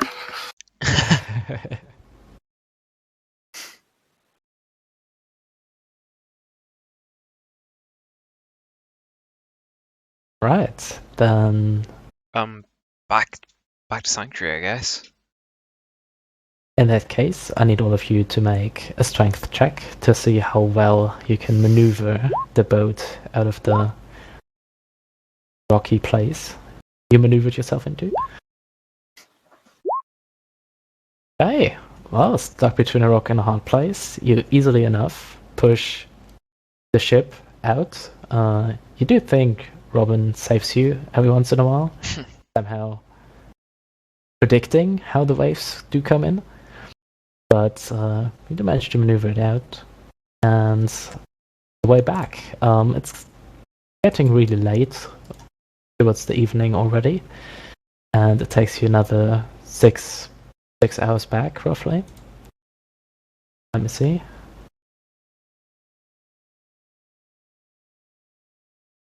Yeah, so 6 to 7 hours back. So you arrive in the middle of the night in Sanctuary. City is quiet as it is. If you do not want to do anything else, I would call it a night. Yeah, I mean, I know I need to turn over that helmet that I got because obviously there's something magical about it. Yes, we're going to do that now. So, Do I have to turn the keg in? no, that's not magical. Oh, keep it, keeps, dibs. So, yeah, let's get to the summary part. All of you have spent some time with your newly acquired magic items. So, Arthur, you would know that you acquired a pipe of smoke, a pipe of smoking monsters, or a pipe of smoke monsters. Mhm. And it basically produces any creature you can think of in smoke form and up to 1 foot tall, and it dissipates after a few seconds. Azmyn, you do learn that you found a helm of dread, Interesting. which basically makes the eyes of the one who's wearing it turn red. That about it. That's about it. Fair enough. And yeah, Orryn, you do keep biting some of those electron pieces. Right. None of them bites back. Okay. They're not magical at all. They are not magical at all, unfortunately. Brilliant. Oh, I get to keep them then, don't I? So, as for XP, that's the easiest part for me. Yeah. Everybody does get 450. Level 3, hello. Hells yeah. Or 1,400. Holy shit. Really? Yeah. Twat. I was on 950. He's done one extra story to us. Oh, fair enough. Told you I was going to power game this shit. Do that. Must be 1,200. There. Hey, alright, you guys can decide whether you want to keep your navigator's tools or whether you want to sell them to the church. I'll sell them. I don't really. Yeah, sell them. They could be useful on land. Are they useful on land? Navigator's tools? You're asking questions. I do think they are more sea-based. Okay. Well, there is that island that the note spoke of. Yep. There's an island with mysterious lights on. Oh yeah. I sense that might be an adventure. Yeah, it's probably going to be a rumour. Also, this star underneath this in this cave is going to be one as well.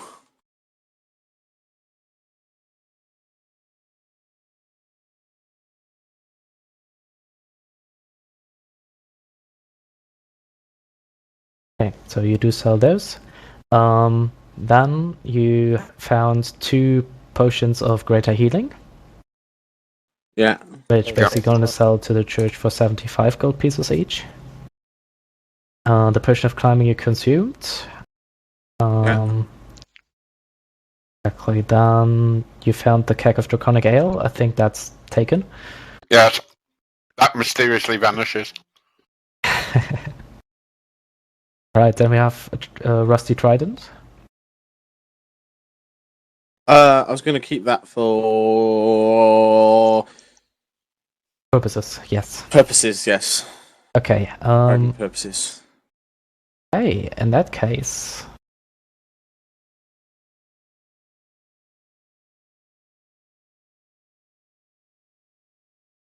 And there's all the crates of various herbs and stuff, I suppose. yes, that's the main reward. You found 3 crates and brought them back. Lots of supplies. Church is very happy. And a about boat in this. one piece. So basically, do the math real quick. Hey, everybody of you does get 112 gold pieces. 112. Wow. 112, and Azmyn on top for leading the mission, you get another 70. It was Orryn that led it. In all fairness. Oh, my bad. As Then- much as I would love to take the extra. Oh, why did I think you did? Okay, never mind. Then Orryn does get another 70, my bad. 70. Wow. And 70 go to the church. Well, you brought back shitloads of supplies. In addition, Yes. Nearly 500 gold. And Yeah. Orryn is now rich. Well, it's and 402. It's not nearly 500.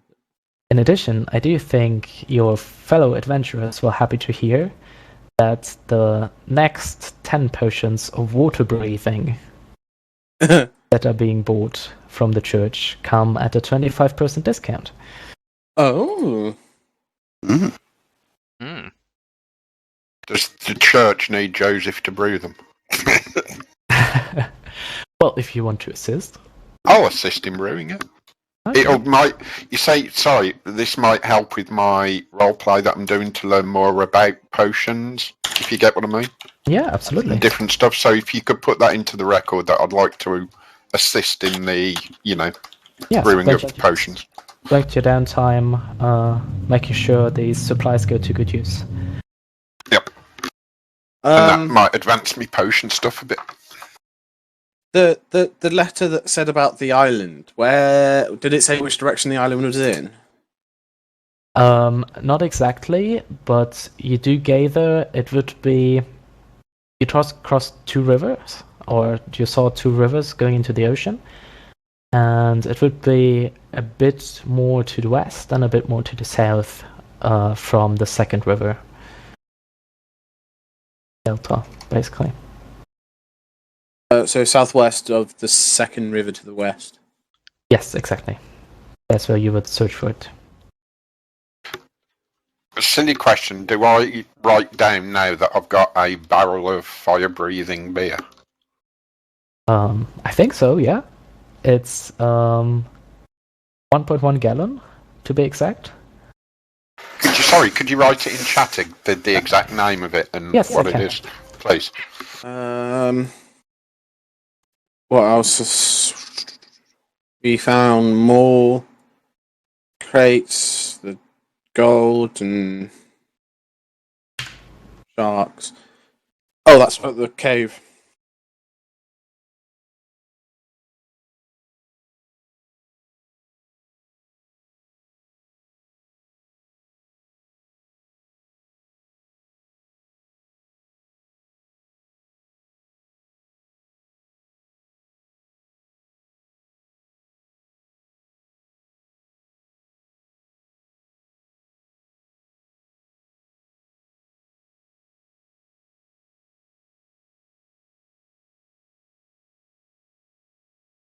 Sorry about half-inching that, guys, but it was a keg of beer, I'm sure you understand.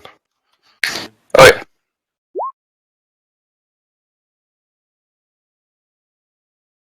yeah. Right. Haha. Oh yeah, in case you ever would like to sell such a rarity. Yeah. 30 gold Nice. pieces next to being able to belch fire for effect. Nah. Yeah. 5 minutes is a very long belch. Oh, yes. And it's a gallon, so all I'll do is I'll put, a vial that healing potion comes in. I'll put enough into a vial, it'll last for ages. Definitely. Just going to Yes. copy your drawing. I have darkness. Oh no, please don't copy my drawing, whatever you do. Too late. This is like the worst. It's even going on the website too. Whilst Did you say hello to darkness, and is it your old friend? I now have Perfect. darkness, and it is my new friend. I too have darkness. Simon and Garfunkel. You already have darkness. Hmm. I took it over. Sorry. I was going to took say, over invisibility. I took it over invisibility because it's a bit cliche. What? Invisibility. Visibility is also good. Yeah. What are you saying, Phil? no, I was going to say, I mean, Matt, you realize the whole point is to play with different people. So somebody else having darkness doesn't mean you shouldn't true. get it. Very true. No, I'm still taking it. I'm just thinking of implications. We can now have. I'm pretty sure you can't get double darkness. But you can cast darkness on 2 rocks and leapfrog them over Yeah. each other. They're like 20 feet of. Is it 15? Oh, so it's 15 basically it basically works like light in functionality. It's Oh, reverse light. oh, You can also cast it on a area as well. Yep. From a point you choose, or I can cast it on an object, and then you can also cover it with an opaque object, and it does work like light. Mm-hmm. And But I can see through it. So Can you? calling it darkness is a bit weird. Then it's more like anti-light rather than darkness. Yeah, kind of. But Because darkness is the absence of light. That's acting like light. if you cast a light spell above second level, so you cast like light spell at third level, it like goes through the darkness. But yeah, but because I'm a warlock, I always cast my spells at the highest possible level, so it will go up. So once I get, Be right back. yeah, so I can cast it at 5th level eventually. So that's gonna be pretty cute.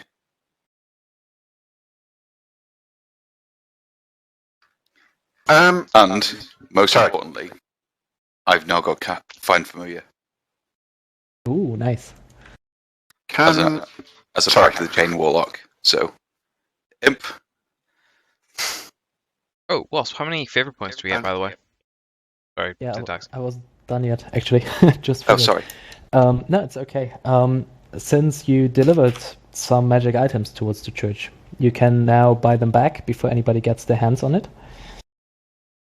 So, if you do want, there are 2 potions of greater healing, both, surprisingly, 112 gold pieces each.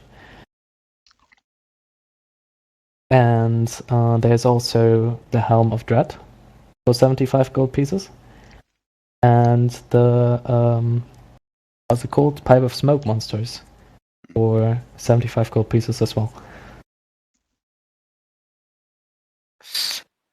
I might actually get that. Sick. I like it. What does the Helm of Dread actually do? Like, from a gameplay point of view? It makes your eyes glow red when you wear it. That literally it. Dodge, we could form a double act. Sorry. You do like a wispy dragon coming out the pipe, and I'll hide just behind you and breathe fire at the same time. The helmet can go to auction. I have some very, very good ideas. Yeah, can I buy that pipe? Yes, you can. Easily enough. 75 gold pieces, it's yours. Fantastic.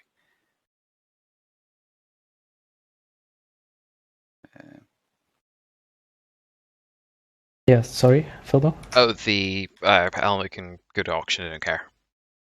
Okay, going to auction. Anybody interested in the potions of greater healing? Not for that money, no. No, not when I can make the basic ones for 25 gold. Right, that's it for now. I'm back. Right. Welcome back. Also for you, if you want, you can buy the helmet that makes your eyes go red for the a small sum of 75 gold pieces. Or you can buy a potion of greater healing for 112 gold pieces. 112 for a greater healing potion? Bloody hell. It's a good price.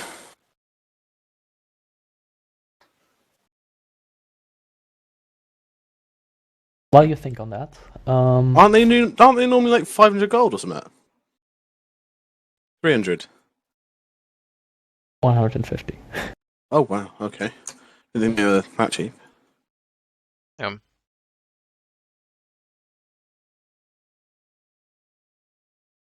It might be worth getting one just as a backup, I guess. The like oh shit button. Okay. Yeah. So as for favor points, what do you think? Phoenix 3, yeah. do get 3 exactly. So that gets you to 10, which I do think is Gets me to 12. I'm already on 9. 12. Okay. Yeah. I'm just looking at the tracker here. Because I got 2 the other day from thing, and I had already had